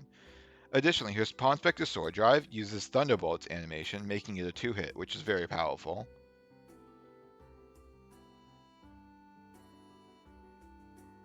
I'll wait to talk about Dunban and Ricky simply because we're coming up on Hollowbone Skip. This was a skip that was found, I believe, earlier this year by a runner known as Boz, and then basically me, him, Tyler, and Dread all just sat around in Dread's stream and tried to figure out a consistent setup for it. We never really found something that was super consistent, but just simply with enough practice, you get pretty consistent at it. This jump is not possible in the original Xenoblade Chronicles due to a combination of changed jumping physics and changed geometry at where the skip occurs. There's a few different ways to go for this skip. Either you can try and take a straight line jump from point A to point B, however I personally don't recommend this as I find it very inconsistent. I prefer to take a jump that is parallel to the ledge we're trying to land on, and then hook right towards the end to land on top of it.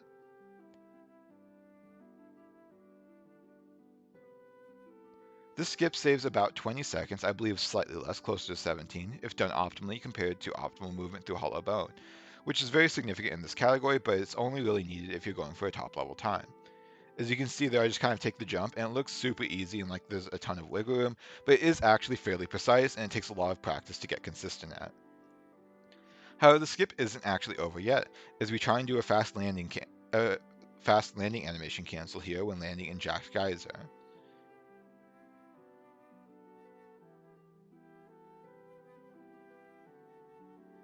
That's actually a lot more precise than it looks as well, as it's very easy to either land too far inland and just die, or to land not far enough inland and get sucked down into the geyser and basically lose a few seconds due to that animation. Shulk is actually really good for this, since he's actually shorter than some of the other characters like Ryan and Dunban, which makes the skip that landing animation cancel much harder to perform with them.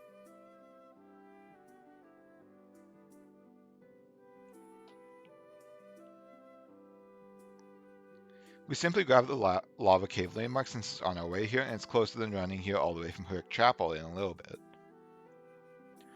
To go and talk about some of the other characters with Arts Inheritance now, Dunban is a very good physical attacker. Ponspector Sword Drive is mapped to Electric Gutbuster, which is an art that comes up very quickly, and his Buster animation of Kill Slash, while it is a relatively long animation, does cancel decently quickly.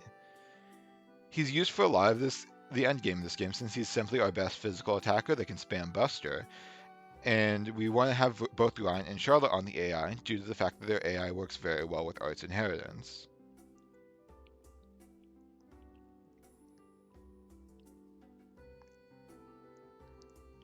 Finally is Ricky. Ricky's a bit niche and isn't particularly useful to the speedrun, at least the full game speedrun, but he's very good in time attacks and used to be very good for the full game speedrun due to the use of Final Cross. Final Cross is a very difficult art to get in Arts Inheritance because, for some technical reasons, you can't increase your odds of pulling it by putting on Fiora's talent, as Fiora's talent on it often resets. Because of this, you have to raw pull it, and specifically the reason why you need Final Cross and not Mind Blast is that Uniquely Disadvantaged will give Final Cross to Fiora, so you will be able to level it back up.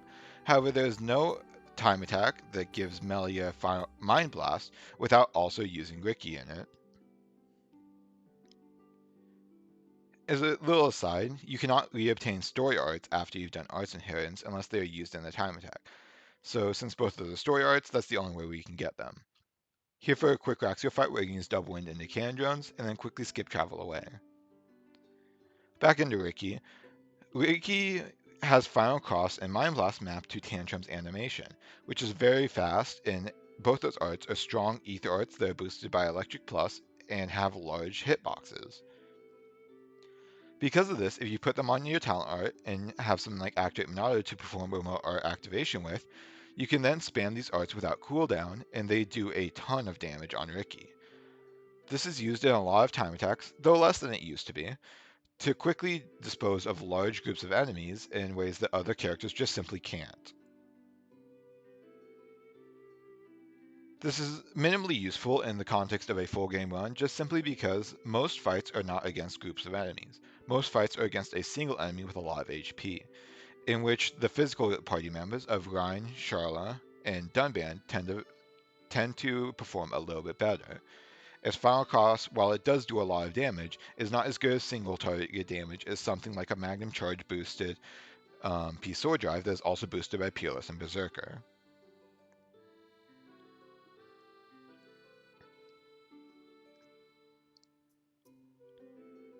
For the rest of the movement here, we're just simply going to be walking to the end of Valak Mountain, so I'll go ahead and just kind of let this section play since there's not a whole lot more to talk about at the moment.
So for the Valak Mountain version of Momkar, there are actually two different fight strats.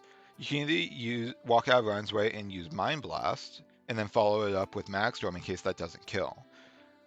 This Mind Blast plus P Sword Drive plus Dunban's auto attack will usually kill, however it does not always, as you can see here. Alternatively, you can walk forward and use Punch Spector's Sword Drive, which is about half a second slower but will always kill. Using Punch Spector's Sword Drive is faster than having to use Mag Storm to finish him off, but it's slower than just simply using Mind Blast. I personally prefer using Mind Blast because it's about a 1 in 8 range, I would say, to not kill, and I personally am fine with those odds. However, I got a little bit unlucky during this run.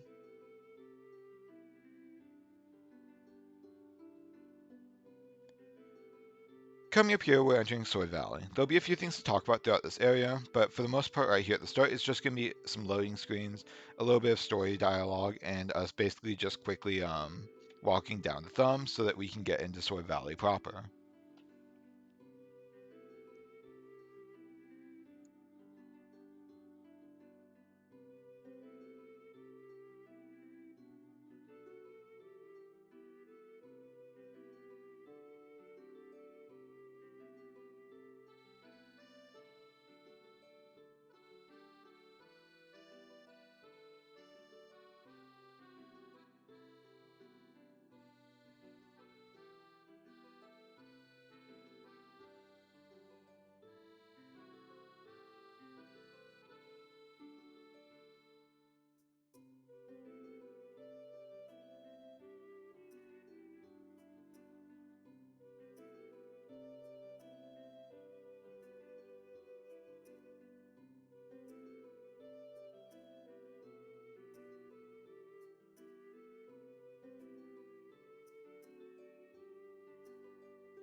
So Sword Valley is an area that has a lot of different paths through it. However, for the most part, we're just going to be sticking to the main path. Going through the gates is just simply faster than taking the winding route up top, so that's what we're going to be doing for the majority of it. However, at the end, we're going to be making a quick cut through a hallway to get to the central ether pit a little bit faster. The skip travel to Ged Fortress saves a bit of time and letting us just get here a little bit faster. Something to be careful about with these buttons to open the gates is that if you walk off them at a bad angle, you can get caught between the platform that we're on and these little edge decorating parts there on the sides. Doing this will be not quite a soft lock, but you do have to skip travel out, which would effectively kill the run on a top level pace. Thus, I am typically a little bit careful and will run backwards off them rather than off the sides. On the next two gates, we're going to be using the time that we have to wait for the gates to open to build talent art using Battle Soul. There are a lot of mechon nearby these, so it's not hard to find something to target onto, though the second one can be a little bit finicky based on where the mechon decide to walk, as they are up a hill from us.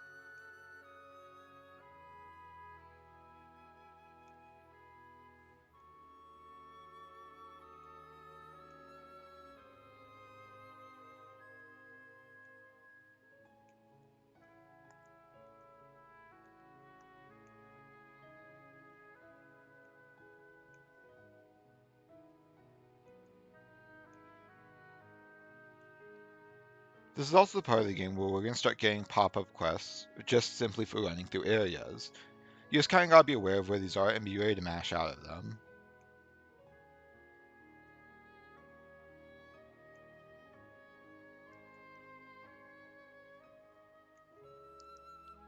Skip traveling out of Dogan Outpost is faster than walking out, so we simply do that. You can see these two mechon over here on the right, and those are the ones that we're going to be targeting for our next Battle Soul. As you can see, they're kind of far away and a bit awkwardly up the hill, so they can be a little bit hard to target onto sometimes. However, if you angle the camera downward slightly and have it zoomed out decently far, it's pretty easy to get a target onto them. Here we're going to be heading off to the left as we get a more direct path into the area that we need to go to.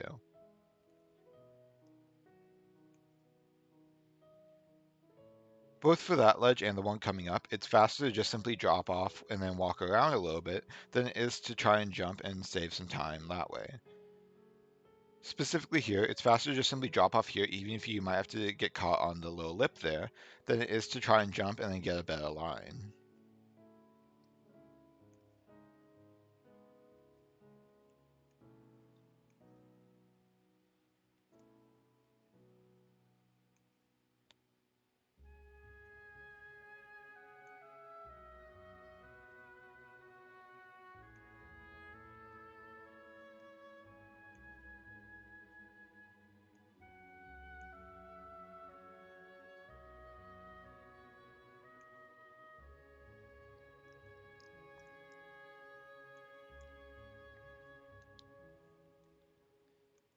Coming up here shortly is the next Mumcar fight.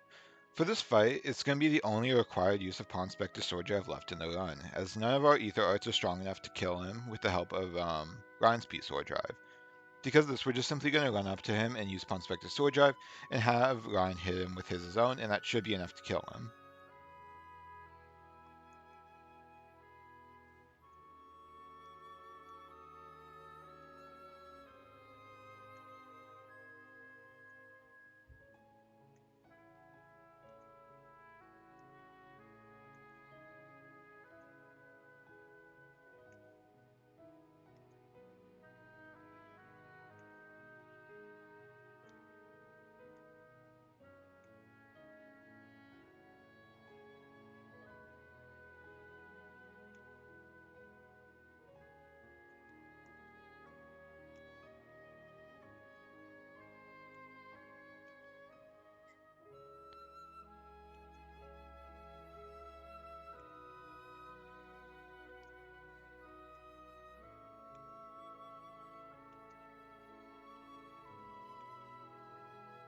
To get into Galahad Fortress, we're going to need to get down to that bridge over there on the bottom right of the screen.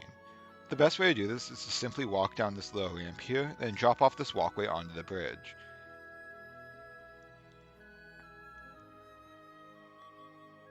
It's pretty easy to land this, however if you're not careful you can pretty easily miss it and fall off the ledge, especially if you land on the low railing.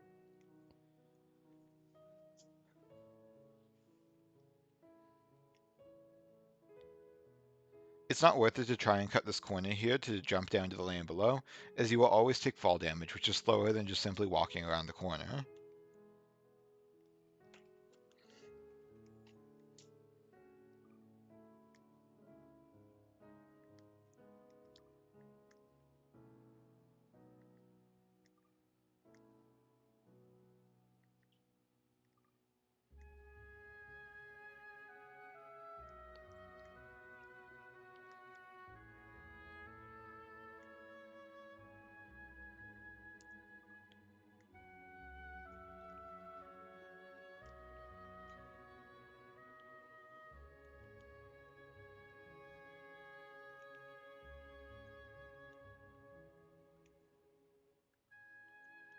Coming up here is the fight against the Sentinel Mechon.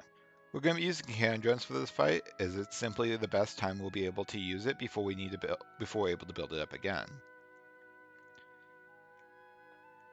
Targeting onto the Sentinel Mechon can be a little bit finicky, however if you have your camera angle at a relatively low angle such as this, you will usually target onto him right away, which makes it much easier. Additionally, you can see I target onto an enemy out here so that I can have my cursor already on Activate Monado. One of the big time saves of this using can drones here actually is the fact that you can turn around while putting your weapon away. This saves time over having to do it normally, as well as the animation of any other art that you would use.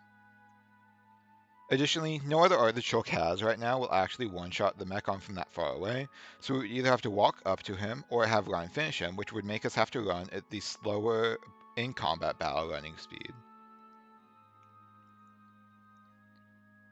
Here we will again see me maintaining a bit of momentum out of a button press to get close to my objective.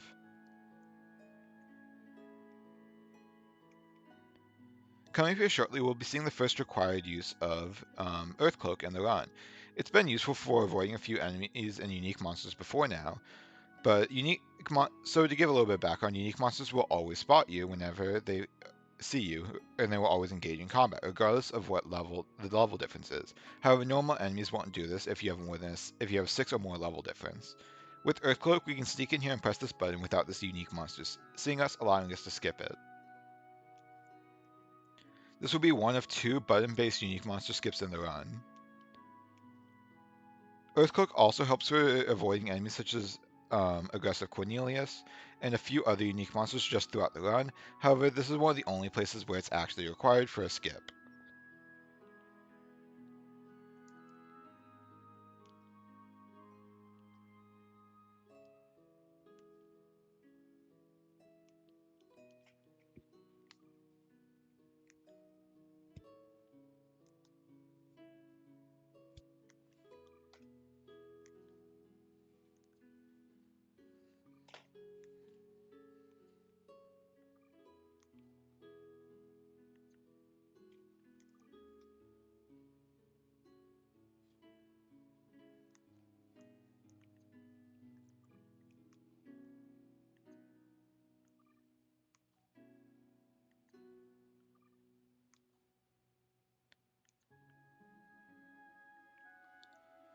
Something that's worth mentioning about equipment inheritance, actually I'll wait until after this upcoming section to talk about that.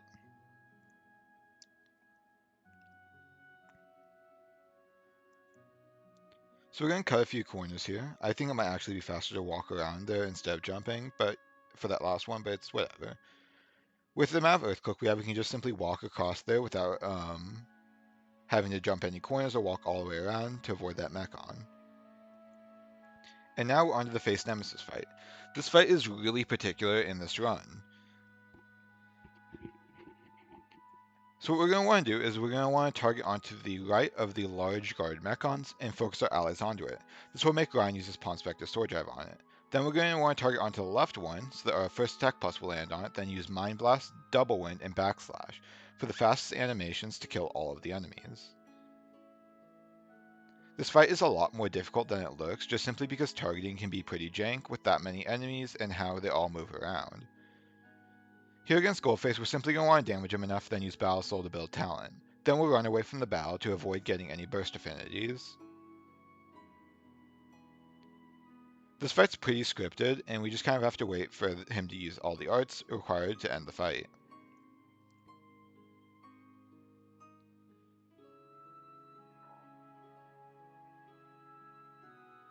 So something that I alluded to before is that Shulk has some weird AI quirks worth using Magstorm. This will be useful here. Essentially, the idea is that with the way that art tables are laid out in this game, the art animation is not always the same as the art index. These are two different values. Art animation determines which animation we played, however, art index determines what the character sees the art as. These two values correspond for most characters, however, for Shulk, the Monado arts and his standard art palette are basically flipped in the list. So for animations, 0 through 7 are Monado animations, and then 8 through 15 are his normal art animations. However, for art indexes, 0 through 7 are his normal arts, and 8 through 15 are his Monado arts. This is relevant in the case of Mag Storm. As while it uses backslash's animation, it maps to Monado Enchant for its normal art index. This means that Shulk will see it as being Enchant and will thus use it with his AI similar to Enchant, despite it having backslash's animation. This might sound a little bit complicated, but what you need to know is that it allows us to do an upcoming fight without having to do anything with Ryan and just simply allowing Shulk to kill the enemies. Because Shulk has full talent gauge built, and he sees that he is fighting Mechon, he will always want to open the battle with Enchant. However, he does not have Enchant, he only has Mag Storm. Shulk's AI thinks that Mag Storm is Monado Enchant, so if he has full talent build and he is fighting Mechon, he will always open the battle with it. This will allow us to one-shot a fight coming up without having to actually play or control Shulk, which is much faster than any other option. This is actually one of the biggest time saves of Magstorm in the entire run, as it saves over 3 seconds with party swaps in combat.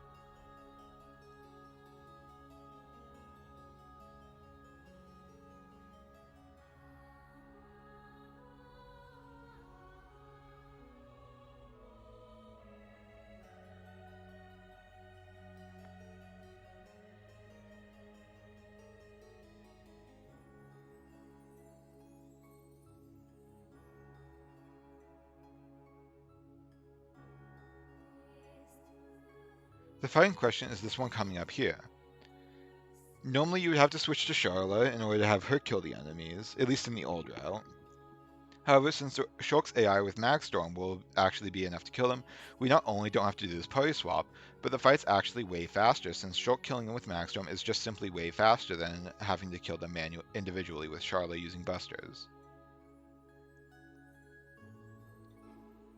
Additionally, with the use of equipment inheritance to put attack plus and attack stability and electric plus all on Shulk at the same time, it makes this fight incredibly fast and incredibly consistent, as Shulk will always get the one shot on both.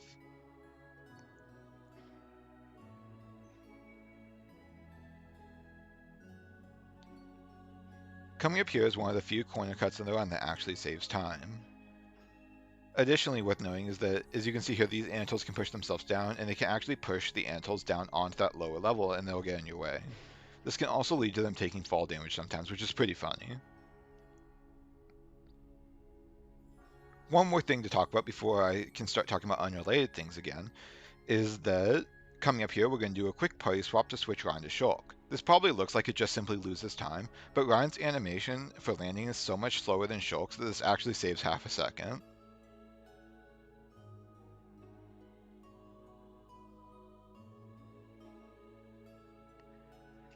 Now, one of the things I wanted to go back to talking about is that if we can equip any equipment to any character, why is it that we don't equip the replica Monados to other characters for better anti-Mechon weapons? Surely that would be better, right?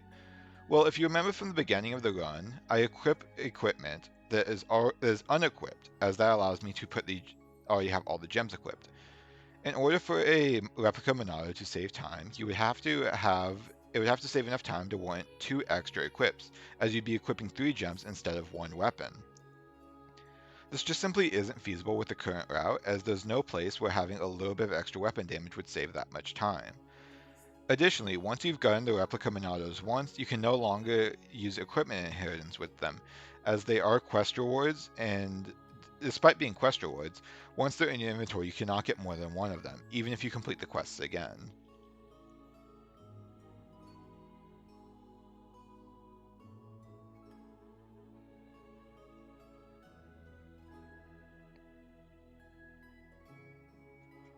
This means that even if you were able to, it was faster, most runners would probably not be able to actually use it in runs, as most runners probably already have all the replica monadas acquired on their save file, myself included. And simply pulling for Mag Storm again is a big task that most people don't really want to grind for.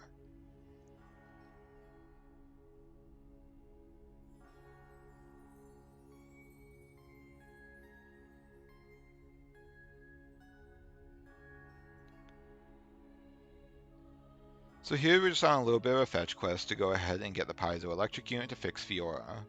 There's not really a whole lot to talk about during this section other than the fact that we're going to be grabbing the connecting bridge landmarks so that we have a quick skip travel point to come back to later. Outside of this being the most convenient skip travel point to grab, it also is just convenient since it will line up the unique monster that patrols the area to never be in our way.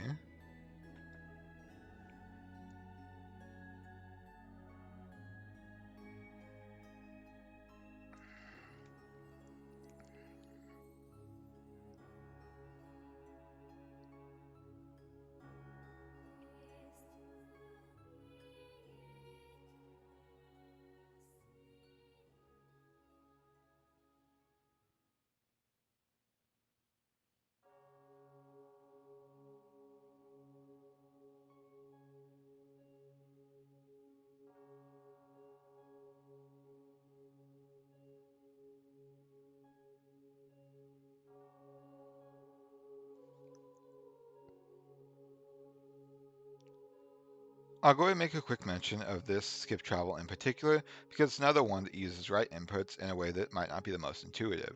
The skip travel inputs of down, right, up are the most optimal here and allows you to very quickly get get to the skip travel location we want to go to.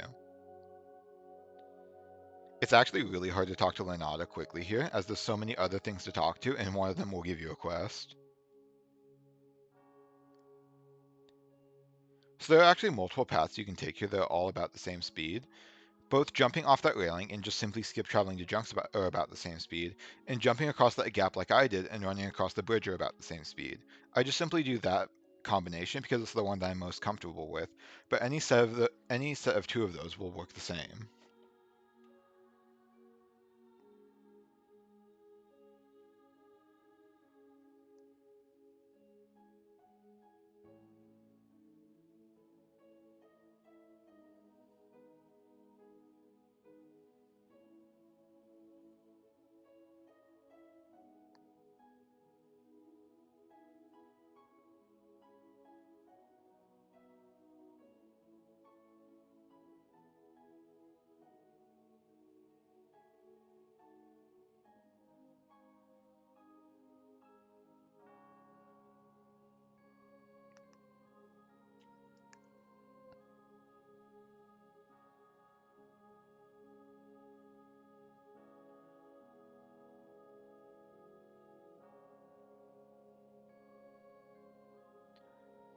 There's going to be a few more skip travels here coming up. They're skip traveling to the location that we just discovered. First is here at Digit 2 plane, which skips us ahead of that little wall that was in front of us. And the second is at the rotating bulkhead up here. Skip traveling to the rotating bulkhead will skip it opening, which saves a bit of time. Some people say that you can skip travel to the rotating bulkhead as soon as the green light turns on, but that's not quite true. You actually have to walk slightly further first.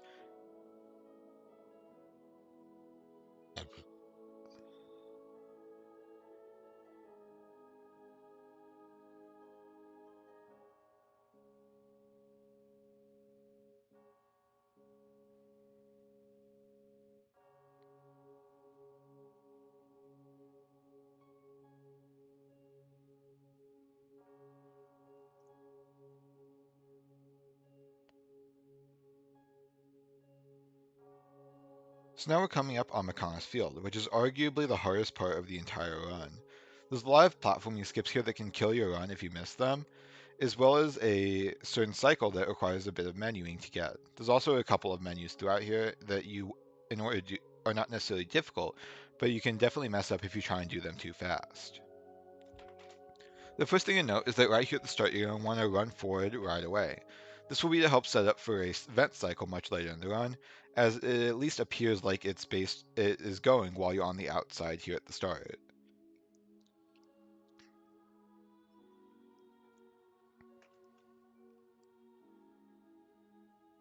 I guess now is a good time to talk about conveyors. So conveyors in this game will allow you to maintain momentum. However, elevators kind of break them. If any character rides an elevator, they will not be able to maintain the momentum off of a conveyor like this. We'll have to do some menuing to fix this in order to maintain momentum off some conveyors that we want to maintain momentum on later.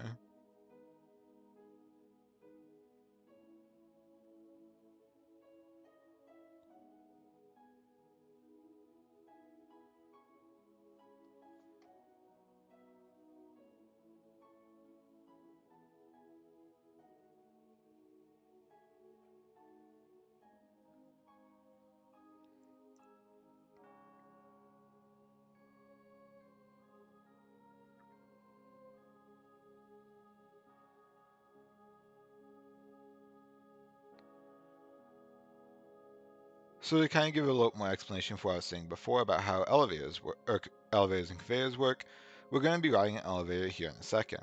This means that Dunban, Ricky, and Melia will no longer be able to, also I did the turnaround button there as you could see, but this means that they will no longer be able to maintain momentum off conveyors until they've been switched out of the main 3-party and back in. However, any of our back 4-party members will still be able to maintain momentum off of conveyors. This will be important for something known as vent cycle, which is basically a way to get a 7-second faster cycle on the vents outside.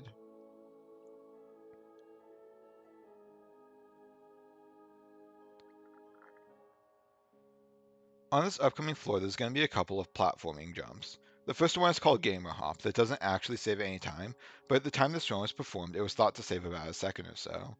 This is going to be the corner cut that you see after I hit this first button. It is not worth it to go for in runs, but you can still go for it as a swag strat if you want, as it doesn't lose time going for it either. However, missing it can kill the run, and if you miss it and grab onto the ladder over there on the side, you do also lose time for that as well. So overall, it's not recommended. The other jump coming up is known as cylinder jump, which will have us jump off of this cylinder over here that we just saw by that button.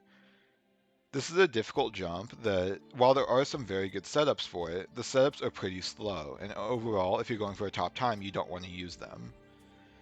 This means that you end up going for a slightly more yellow setup, which, while there are some pretty consistent setups that both me and Dread use, they are definitely less reliable.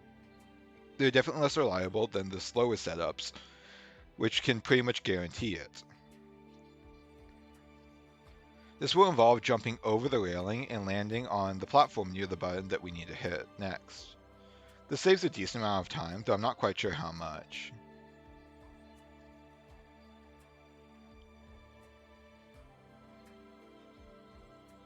Dunban's also really slow for overworld movement, for climbing and landing, so after we do this, we're going to be switching our party around a little bit. We're going to switch to Ryan and Charlotte into the party, and we're going to go ahead and equip Ricky and Fiora's weapons, as now is the best time to do so. To give a bit more clarification on what I meant, Dunban's landing animation and animations for climbing off the top of ladders are the slowest in the entire game, meaning that he's going to be very slow for all the ladders we've been climbing in the upcoming sections. In fact, Ryan saves about half a second per ladder in the upcoming sections, based on Tyler's timings.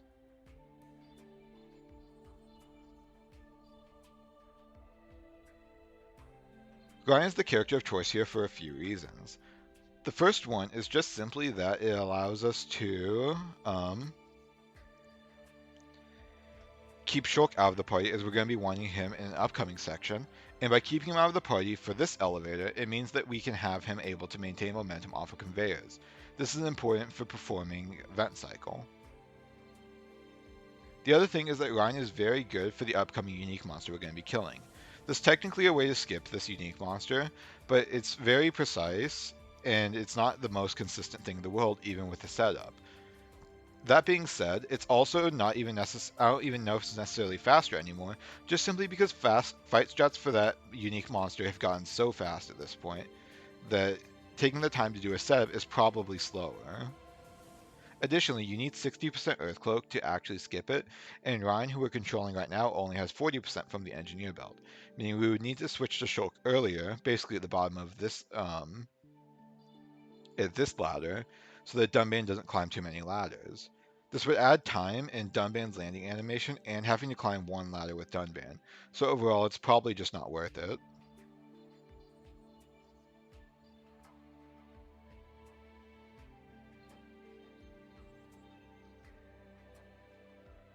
The upcoming fight for the unique monster is probably going to look a little bit strange, as I'm going to be doing a weapon draw followed by Ponspector's sword drive.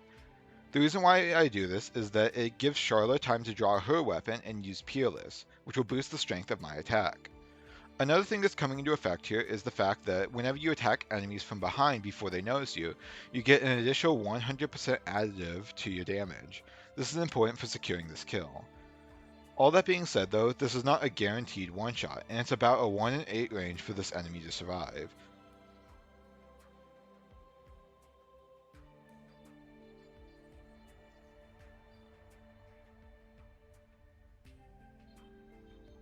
Whenever we drop down here, we're going to be doing a quick party swap to get Shulk into the party and put Shulk in the lead. Shulk is very good for the platforming sections up there coming up, as he has the shortest landing animation tied with Ricky.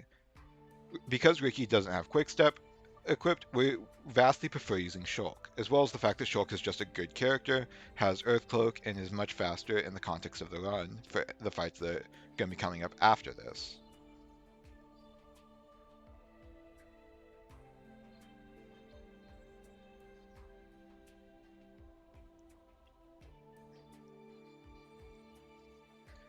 Coming up here is where the elevator stuff becomes important, as because Shulk was not in the party before, whenever we rode the elevator, he's going to be able to maintain momentum off these conveyors coming up. This will allow us to hit a faster vent cycle, saving about 7 seconds. This will also be the first instance that we see of double jumping off of a conveyor. The basic idea of this is that these conveyors give you so much momentum that you can do a second jump without losing enough momentum for it to be slower than running.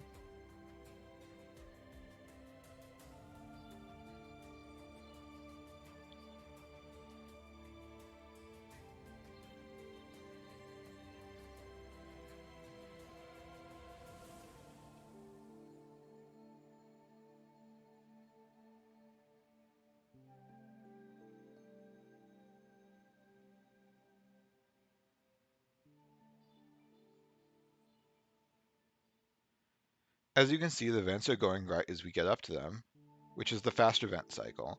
If you got here normally without maintaining momentum off that conveyor, the vent cycle would have just finished by the time you get there, and you have to wait for it to come around again.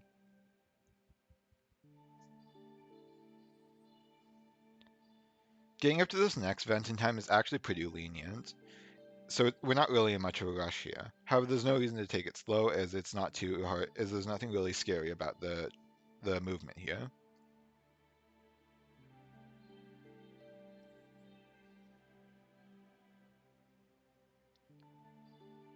One incredibly minor optimization I do here is I jump before getting picked up by the event. This will allow me to reach the top of the arc slightly faster, and in theory should save some small amount of time. However, it should be mostly inconsequential.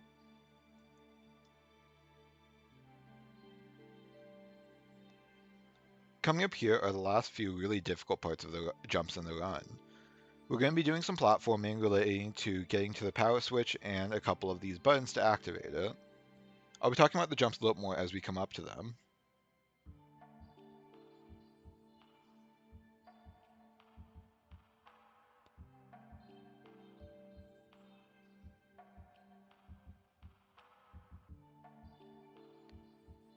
Getting the optimal jump off this conveyor here is actually a bit particular. You don't want to jump as late as possible, as if you jump too late, you'll actually have enough momentum to carry over the downslope, and you'll go way too far. Thus, you want to jump off a little bit early so you land right at the top of the slope.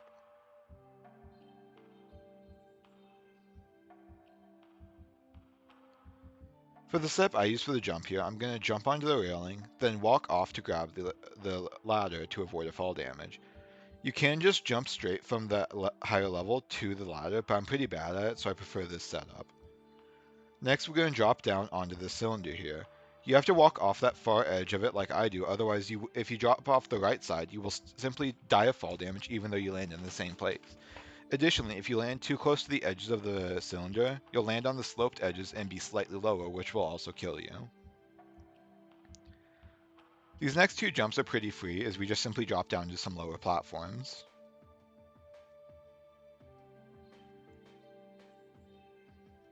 While we're doing this, it's worth mentioning that there is a arguably easier setup for that drop down to the main power switch, which is simply that you can land on the gear, the big gear going around the walkway, and then drop down from there to the ground below. I personally find this a little bit more difficult, and it's also a little bit slower since you have to take an extra fall damage. However, some runners prefer it, so I figured I'd make mention of it here.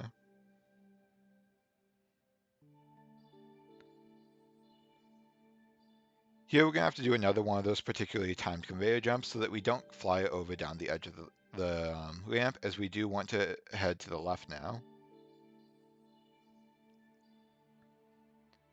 This right here is another one of the few corner cuts in the run that saves time, as we're going to be cutting over this corner here with the cylinder. This jump is overall pretty easy, and if you mess it up, you'll probably catch on to the ladder there. This is the last somewhat difficult jump in the run, and it has a pretty decent setup. If you jump and land on this little ledge here, you can simply drop off and you will almost always land down here in the right platform. Then we're going to switch over to Ryan, as he's going to be used for Gatto 2, and we don't need to take any more fall damage for Jade Face, and we're no longer going to be needing to take any fall damage for this upcoming section.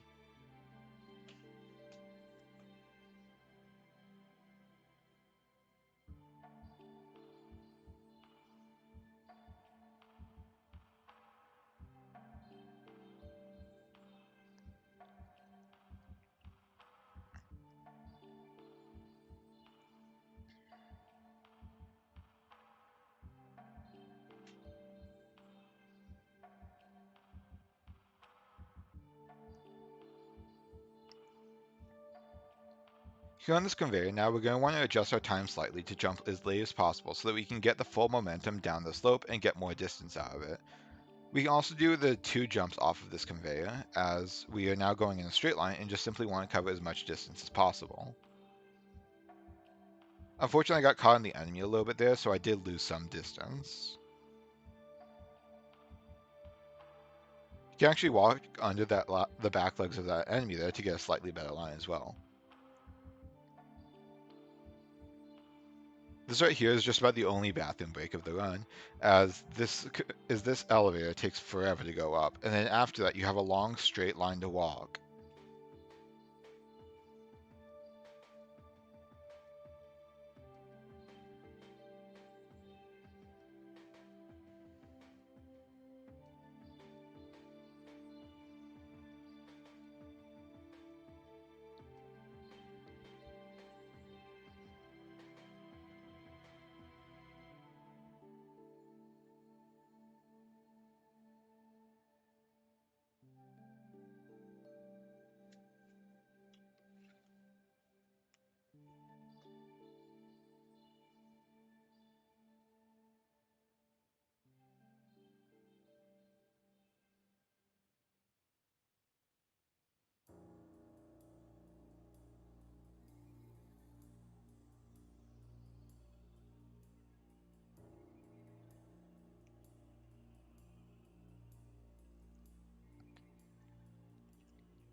So coming up here is the reason why we run the engineer belt on Rhine, which is for a trick known as vision skip. With 40% Earth Cloak, Gatto will not be able to see you from the very start of the battle here. We can use this to run behind some cover so that he will not use linear laser on us, and thus we will not get a vision, as that will always force a vision no matter how much damage it deals. There is a more slightly easier way you can do this by lining up with a line on the ground. However, I personally prefer to take a more direct line, as it's just a little bit faster. Whenever you see Gallo start to use Quick Cannon, that's when you know that you're in range to target him, and you can use your first attack plus boosted Pawn Spectre Sword Drive on him. If you time this poorly, you can actually, or just target the wrong enemy, you lose your first attack plus bonus, and you will have to kill him with 3 Pawn Spectre Sword Drives, which loses a lot of time.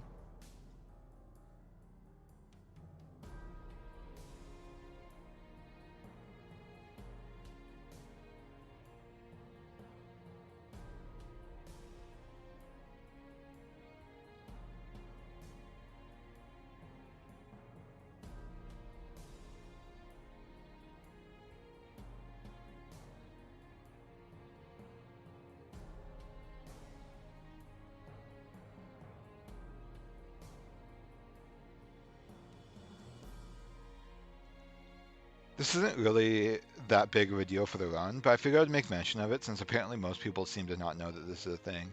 There are these really fast conveyors here on the side of the arena that you can use to get down this area really quickly.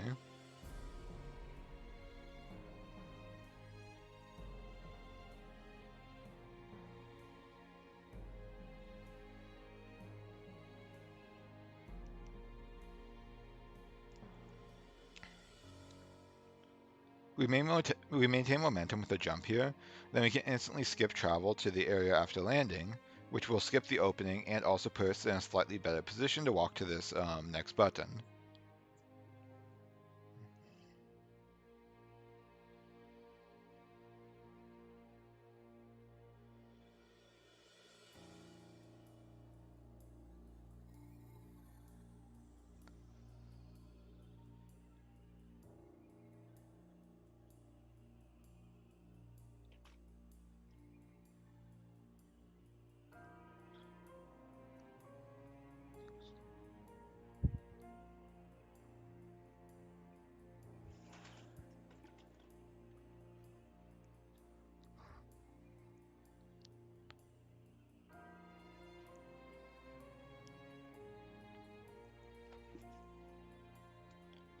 Skip traveling to this landmark is slightly faster than just simply waiting for the grates to open and walking there ourselves. You can also turn slightly while that quest pop-up appears, which saves some small amount of time. As mentioned before, we did just ride an elevator, which means that we're not going to be able to maintain momentum off these upcoming conveyors, so jumping just loses time.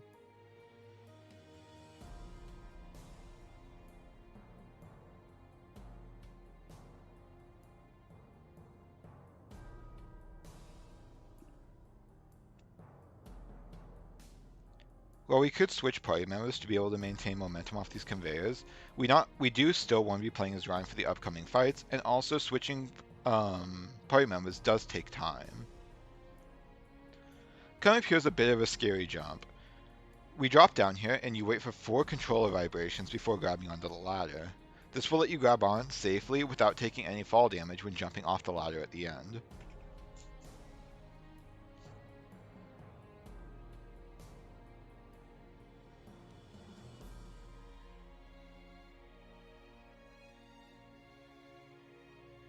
This game has really good hitboxes, so we're able to just run past these enemies and press this button without actually getting up to its platform.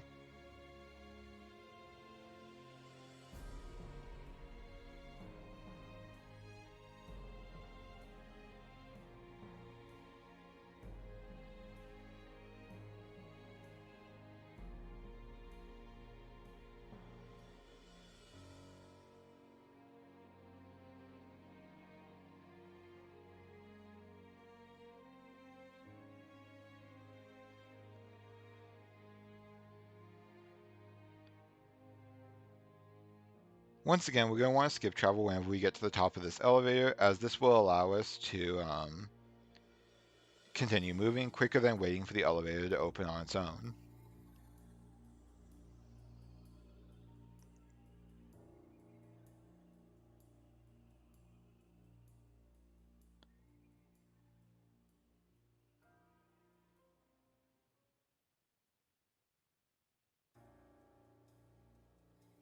One of the things to note here is that you actually get the quest up here before the factory event itself landmark will be obtained.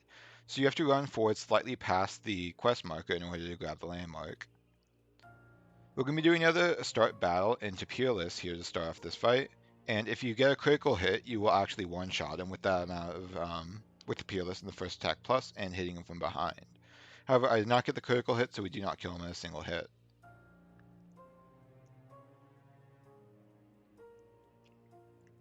Up here for the offensive scout, we simply just need the Peerless and to be behind him, and we will always kill him in a single hit.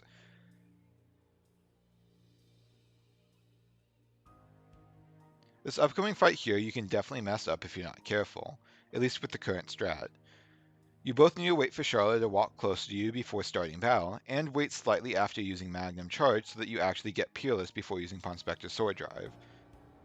This actually does not kill without Peerless, so you do need to be careful.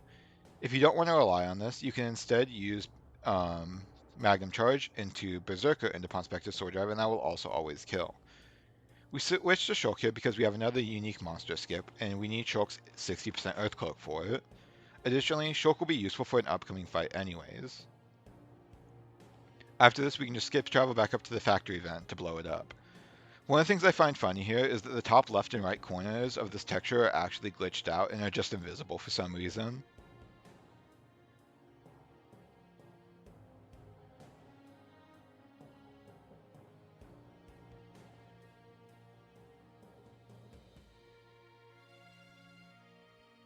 Walking up these two slanted pipes is slightly faster than using the ladder over here, and so we take that path instead. This is another thing that some people seem to not be aware that you can do, so I figured I'd make a specific mention of it. Even though you think we'd want to run past the right side of these Mechon for a better line, it's actually way harder to squeeze by that side of them, so we go on the left side instead.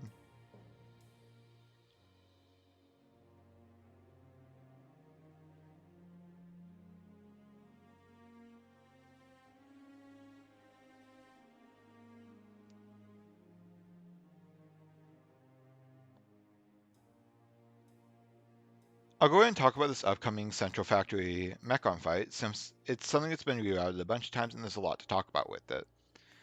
In the old Charlotte route, you would simply buff up with Berserker and then simply kill them all individually with Busters, trying to get collaterals whenever possible. However, this was very difficult and inconsistent due to the way that the enemies would move.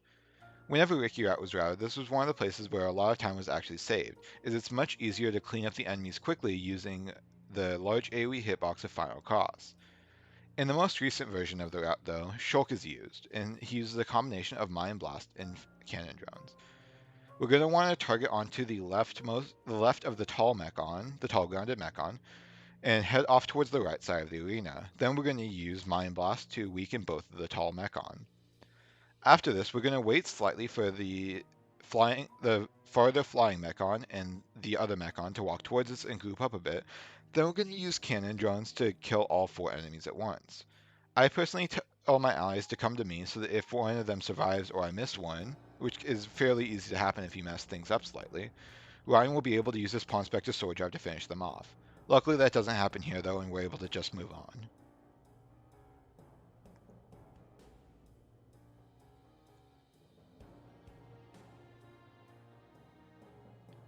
Once again, it's faster to skip travel here than waiting for the elevator to open, and we're ready to move on to Agniartha.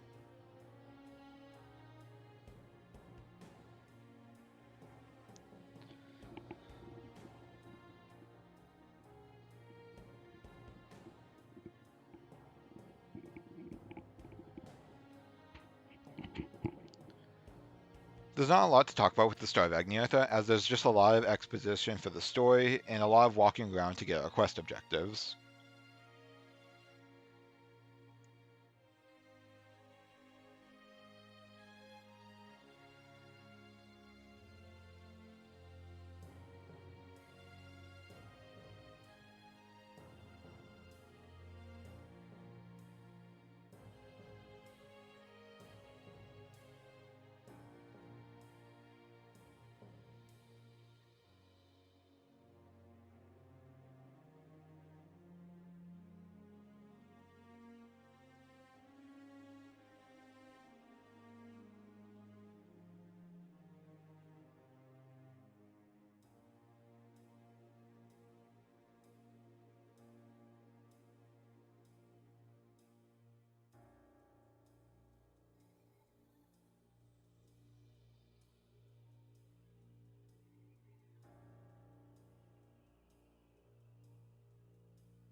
So for the starting part of this, there's not a whole lot to talk about. We're just simply going to be going through the optimal route, at least the currently known optimal route, to hit all the pillars, as well as to grab the landmarks we'll be needing to skip travel to later at the end to get up to the Shrine Transporter.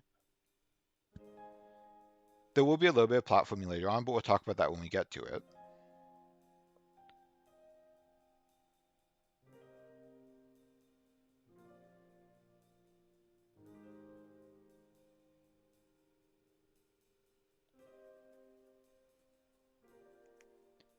Additionally, on the first three of these buttons, you can do turnarounds to save a little bit of time.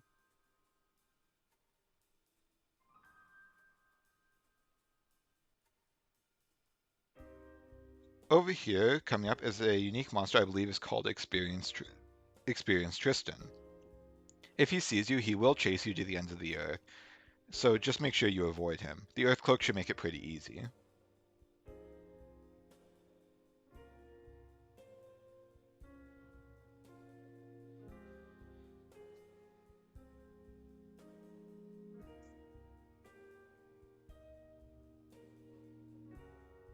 After hitting the second pillar, we're going to head up through the upper parts of Agnartha to grab the Shrine Transporter landmark, which we'll be skip traveling back to later.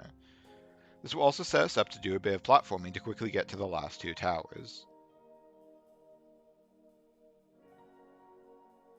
If this unique monster here spots you, it doesn't really matter. He gives up pretty quickly.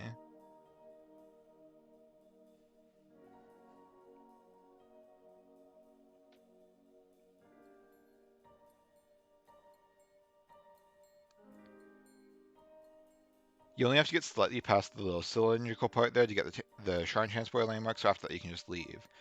After that, we're going to drop down here to this lower bridge to get to the third tower.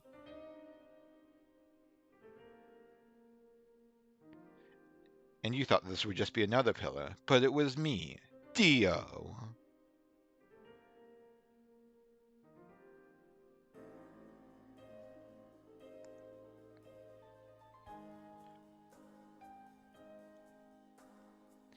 This last upcoming jump here looks incredibly scary, but it's actually really easy. All you have to do is line yourself up in this little corner and then just jump. On this landing animation, we're going to be switching the lead to Dunban. This can get you spotted by this unique monster, which might alert the two flying enemies above, as it does here. However, these two flying enemies will usually give up extremely quickly, as they do here. That being said, there is a very small chance that they will continue chasing you, and you'll have to kill them, which does lose quite a bit of time.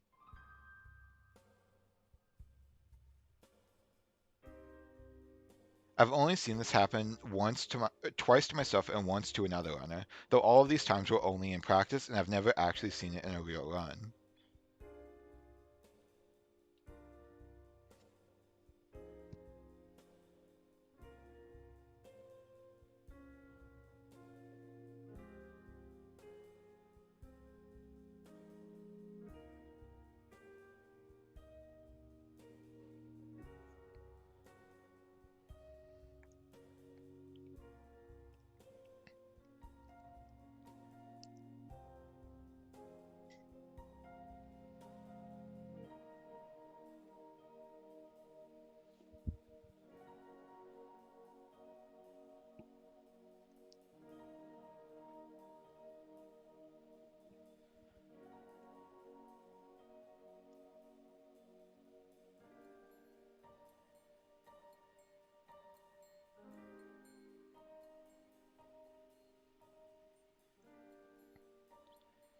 For the Gallup fight here, we're going to be taking advantage of Charlotte giving us Peerless, as well as Ryan's high damage. For phase 1, we just simply have to run forward and mash Buster, which is pretty easy. For phase 2, we're going to sidestep out of Ryan's way so that he can get to Gallup faster. This can save about half a second if Ryan kills on the Inspector's sword drive, which he does not here. However, even if he doesn't kill, it pretty much breaks even with if you don't do this, so there's no real cost to doing it. It's just potential time save.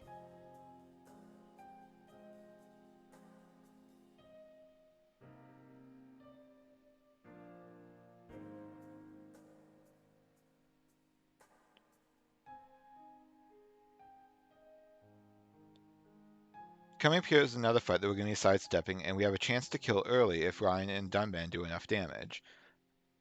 Just like before with Egil, using Buster plus Ponspector Sword Drive can kill him if you sidestep. However, if you don't do that, if it doesn't kill, you just simply kill him on the next Buster, which would kill in the same amount of time as you would otherwise.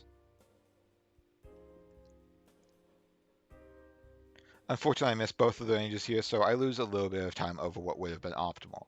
However, overall, this doesn't really matter too much, and it's just a small amount of time. As usual, we run from this fight after doing enough damage, as that will prevent us from getting any burst affinity.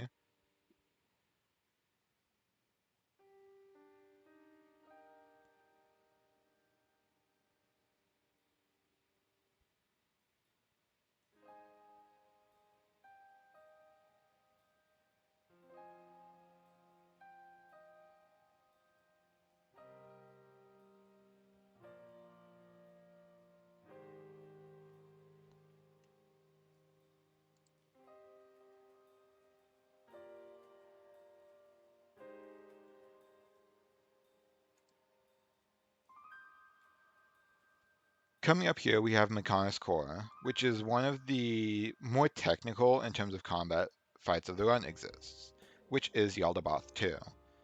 Before that, though, we're going to have to kill Apocrypha Generator. Because Yalda 2 takes a while to explain, I'm just going to go ahead and say that Apocrypha Generator is basically the same as the last two fights, where we're going to get out of Ryan's way and use Buster twice so that Ryan can hit sooner and we're able to kill him just a little bit faster. There are currently two fast strategies for killing Yaldabaoth 2, with the Charlotte strategy being slightly faster and the Dunban strategy also being decently fast, only a few seconds slower. The important things about these strategies is that you want to deal enough damage to make him use energy replenish, have him aggroed onto the player controlled character, and then move to the side near where the rightmost energy device is going to spawn. This will cause him to skip one of his, I believe, 12-second long attacks, which obviously saves 12 seconds and is much faster than not doing so. I'm not really sure why being on the side of him causes this, but it is required. This is also why we want to have the debuff resist, as he can inflict bind on you if you don't have it, with his first attack, which I forget the name of. After this, you're going to want to move back in front of him, and if you're using the Charla strategy, you're going to use 2 Cyclones, run from battle, and then use Ponspector's Sword Drive. This will let you hit him as soon as his invincibility ends, and 2 Cyclones from that position will be enough to kill all 3 of the energy devices. Additionally, because we're running the Banquet bio, we won't be getting very many critical hits, which means we shouldn't get any burst affinity. The other thing to note about this strategy is that what we're trying to do with it as well is that we want to switch Shulk into our party so that he will be getting talent gauge, since he will be needing cannon drones coming up for Lorithia. Well, he doesn't technically need it, but it is fast for him to have it. So we're going to wait for him to use either Mag Storm or say, we can definitely do this, which indicates that he has full talent. If you're using the Dunban strategy instead, you do the same opening where you weaken him down to using energy replenish and moving to the side. However, whenever you get back in front of him, you use the descriptionless Buster, which has 25 meters of range to hit the back energy device, then use 3 Cyclones to kill the 2 that are closer to you. After this, you run from battle and use Ponspector's Sword Drive to hit him right as the invincibility ends. It's not necessarily that running from combat then using Ponspector's Sword Drive is what will guarantee this. It's just that the animations for these two characters both happen to line up pretty well with that.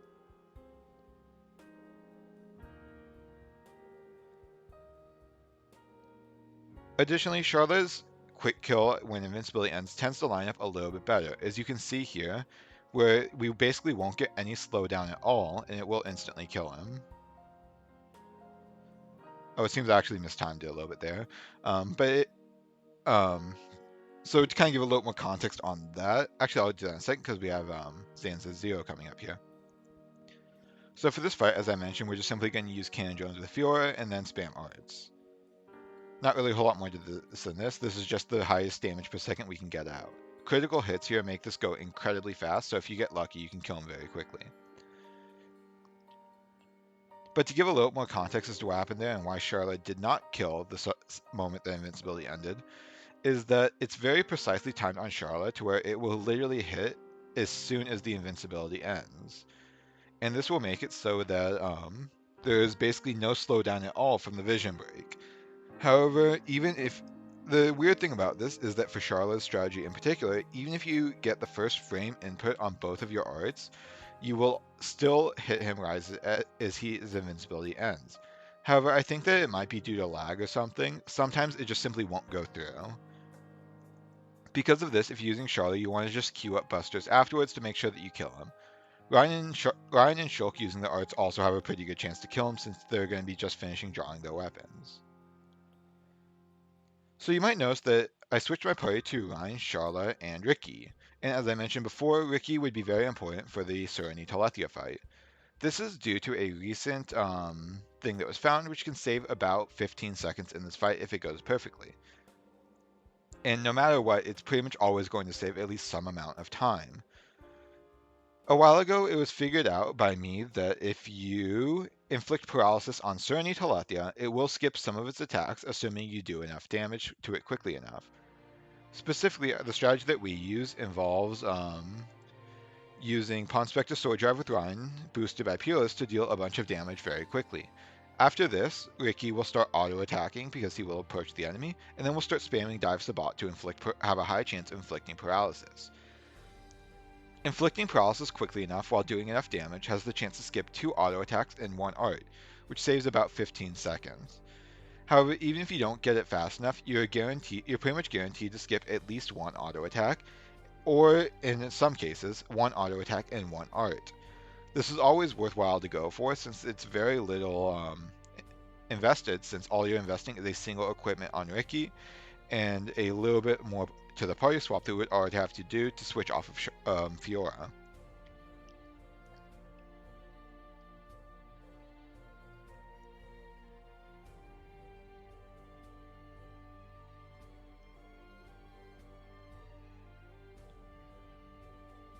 So we want to run forward here so we're close to Serenity, then we use Pawn Spectre Sword Drive, and Ricky inflicts paralysis with his auto attack. I spam out a few dive spots and an extra Pawn Spectre Sword Drive to make sure we have enough damage, and you see Serenity just simply uses Ether Particles, and then immediately follows this up with Soul Read. Actually, no, he uses Killer Sky, so I did get the 2 art variant. It is possible for him, though, to use Ether Particles and immediately use Soul Read afterwards if you get the damage out fast enough. I think that I just dealt the damage a little bit too slowly in this fight.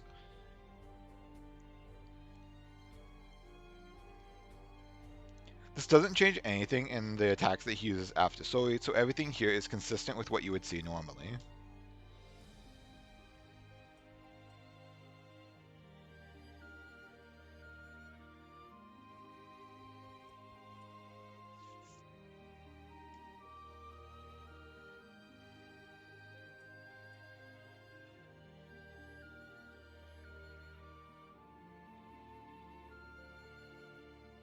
Coming up here is the Colony 6 section. There's not much to talk about for the walking section here at the start, so I'll just go ahead and let that play and talk about the fights when we get to them.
So coming up on the fights here, we're going to want to, before the first fight, switch to the party of Dunban, Sharla, and Ryan.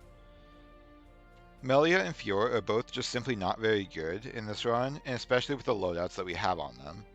And if you accidentally mash out of the menu without switching your party, your run's pretty much over because you will have a very difficult time killing the enemies with that party. At least with the arts that we currently have on them.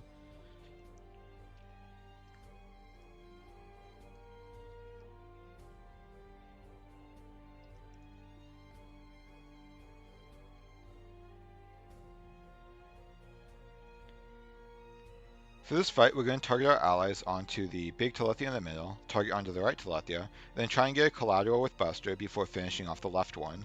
This is a very quick way through the fight and is much faster than the old Charlotte strategy.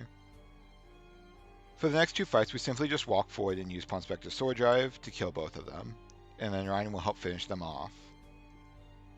If you get a critical hit on that first one there, you'll actually kill it with just Dunban, which will save a little bit of time.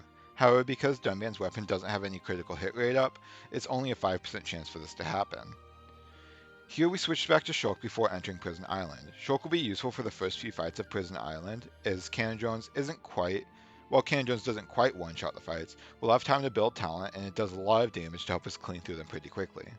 Additionally, Shulk is the fastest method for fighting Lorthia currently known, except for maybe Ricky. I'm not sure which of the two is faster there. However, within the context of this run, Ricky isn't usable, so Shulk is by default the fastest option we have. If you don't have talent built while entering this area because either you didn't switch him in the party or you didn't count correctly during the Yaldabaoth 2 fight, you can open the fight with Mind Blast. However, this is a little bit slower as Mind Blast is a relatively long animation, especially when compared to how fast Cannon Drones comes out.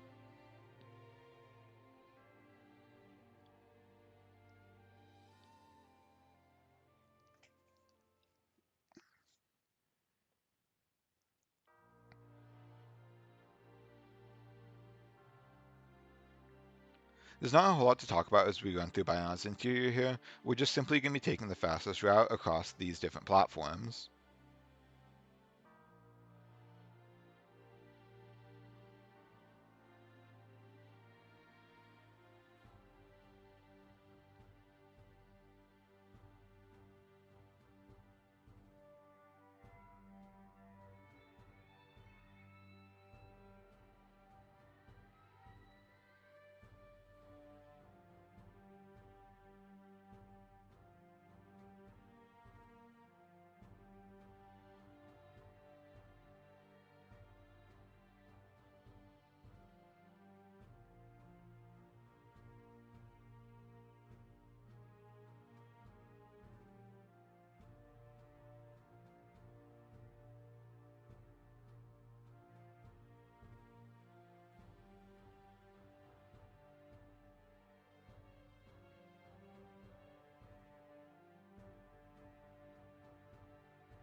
If you get Ether up when entering the lower Thea fight, you can save about half a second using a variation on a strategy came up with by It's Tyler. However, this strategy is a decent bit more difficult, and it does rely on the 20% Ether up, thus I don't have a lot of practice with it. So whenever I get to this part of the run, I typically just go with the regular strategy, even if I get the Ether up, so that I don't mess up the other one. This other strategy would involve using Lariat against the Nebula to build talent for an extra cannon drones, and spamming more of Shulk's Ether Arts rather than simply using cannon drones twice, what we're going to be using here. For the fight that's going to be shown in this run, I'm simply going to open the fight with cannon drones, then use Magnum Charge, Battle Soul twice, and then another cannon drones.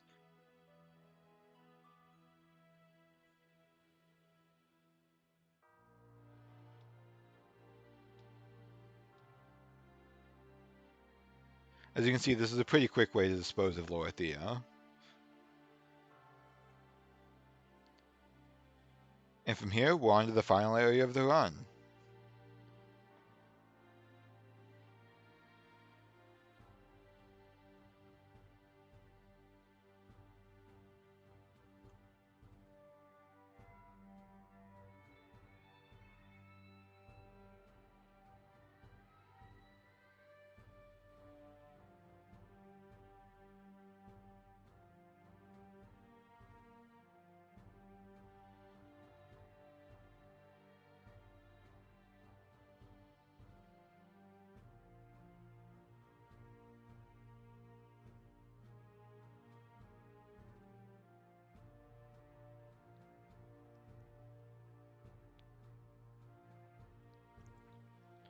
So as you can see, we currently don't have any talent built, and we're going to be wanting talent pretty soon for an upcoming fight. Luckily, there's a few teleporters and a few fights where we'll have time to build talent on our way through here.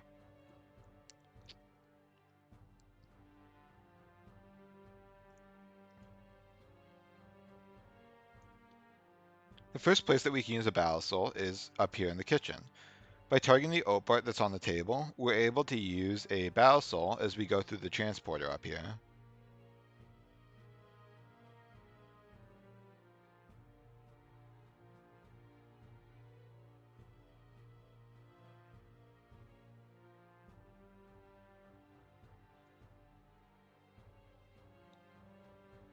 If you didn't get off this battle soul, since it can be a little bit awkward to time it with the teleporters in Prison Island, you are able to still get it during the Demon Pavlovsk's fight. However, this is a little bit slower.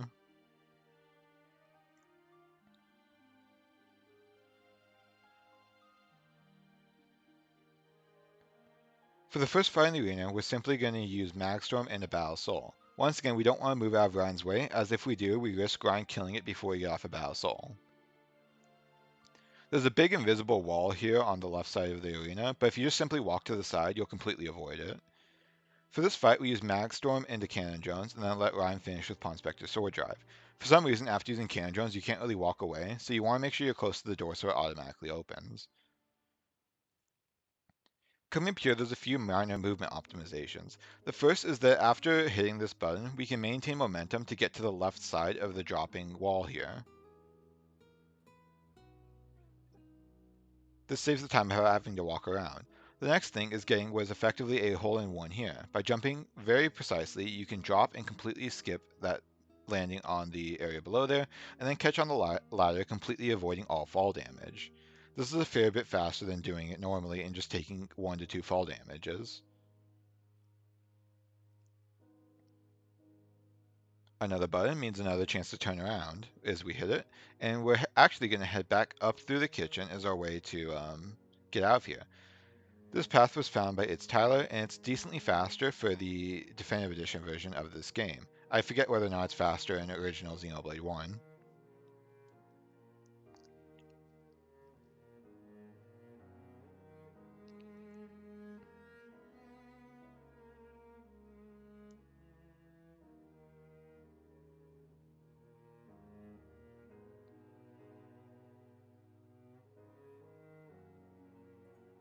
By dropping out Behemoth's Nest here, we'll land back in the kitchen, where we can use Battle Soul on this Opar once again to build talent.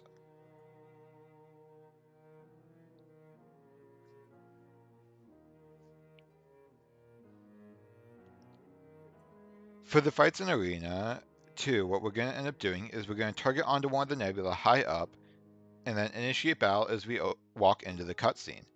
While doing this, we're going to call our allies to our side so they don't run off on their own. This is reasonably precise, but there's a decent visual cue on the ground for where we want to do this.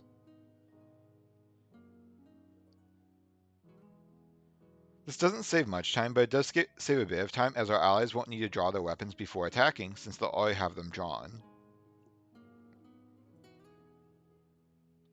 Here we just simply target onto the enemy and focus our allies on it and then use Mind Blast. Mind Blast plus Pawn Spectre Sword Drive will always kill.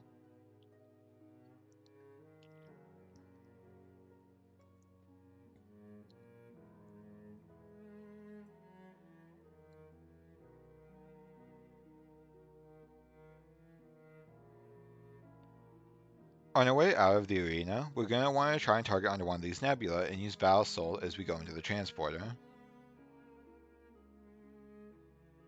Now we have full talent coming up. These nebulae can be a bit finicky, so you might not be able to get this one off. If you don't get it off here, you can simply use it after Mind Blast during the Dragon King Alucard fight, and you don't really lose that much time.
From here, we skip travel back to the landmark for the Gondol Cathedral.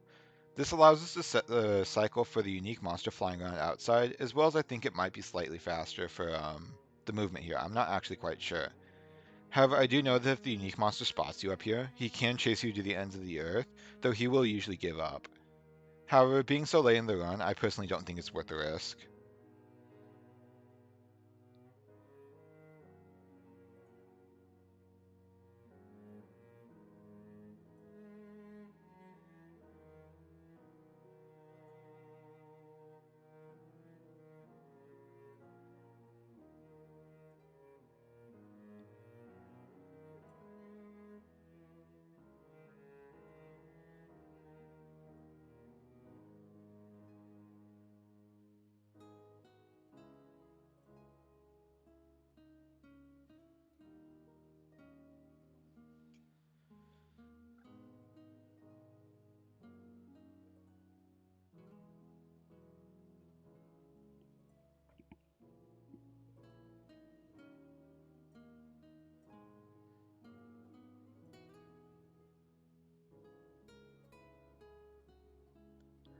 For the Dragon King Alcar fight, we're simply going to use Mind Blast into Cannon Jones and let Ryan finish him off with Palm Spectre Sword Drive. As we put our weapon away, we're going to skip the animation of sheathing our weapon by switching to Dunban for player control, as he's the fastest character to use for the ending fights.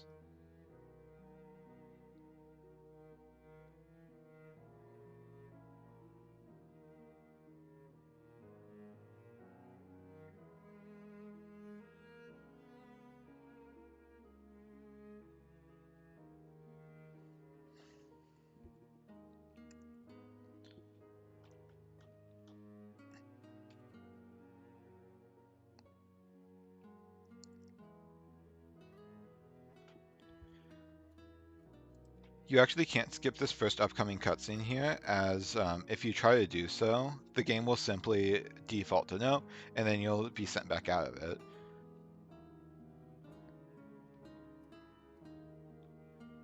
For the first Dixon fight, we're simply going to use Palm Spectre Sword Drive, as if we do so, it will do enough damage to instantly make him want to end the fight. If you're really fast and lucky about this, you can actually get him to end the phase without ever attacking or moving. However, this is pretty uncommon, and he will usually use at least one auto attack before the phase ends. For the second phase, we're simply going to buff up, then try and kill him with Palm Spectre Sword Drive, and then use Buster to finish him off in case we don't kill him.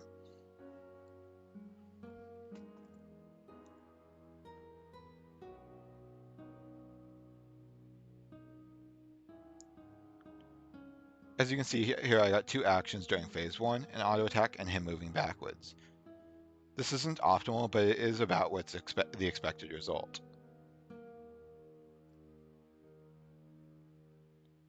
You do have to walk forward slightly in order to be arranged to use Palm Spectre Sword Drive, and it won't usually kill on that hit.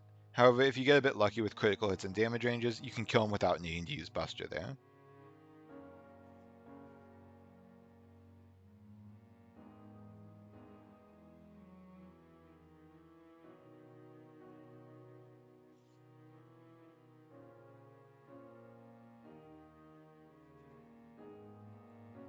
When traveling through space memory, there are some invisible walls on these ones that are curved.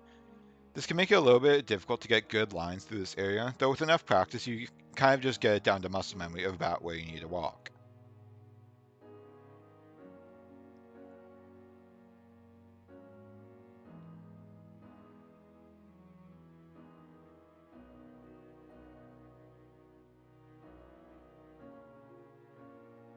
Something that a lot of people playing casually might not know is that you actually just don't need to fight any of these spirit enemies. You can just simply run past all of them.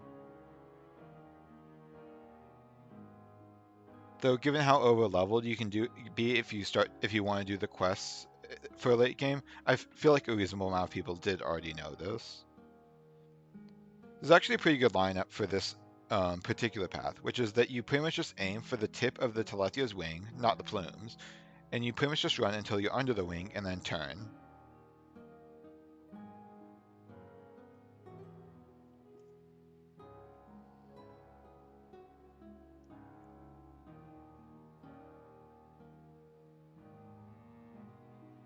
And with that, we're on to the final Zanza fights. The final Zanza fights are pretty simple. For phase 1, we're simply going to use Ponspector's Sword Drive, then let Ryan finish him off. For phase 2, we're going to buff up with Magnum Charge and Berserker before hitting with Ponspector's Sword Drive. We will have to walk forward slightly so he's within range. And phase 3 is the only one where anything too interesting happens.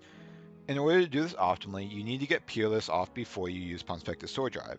However, if you just simply run forward and use it, you will not get it off in time. Because of this, I run a little bit back and to the left, and then run back towards him. This means I'll always have Ponspector's Sword Drive ready to kill him.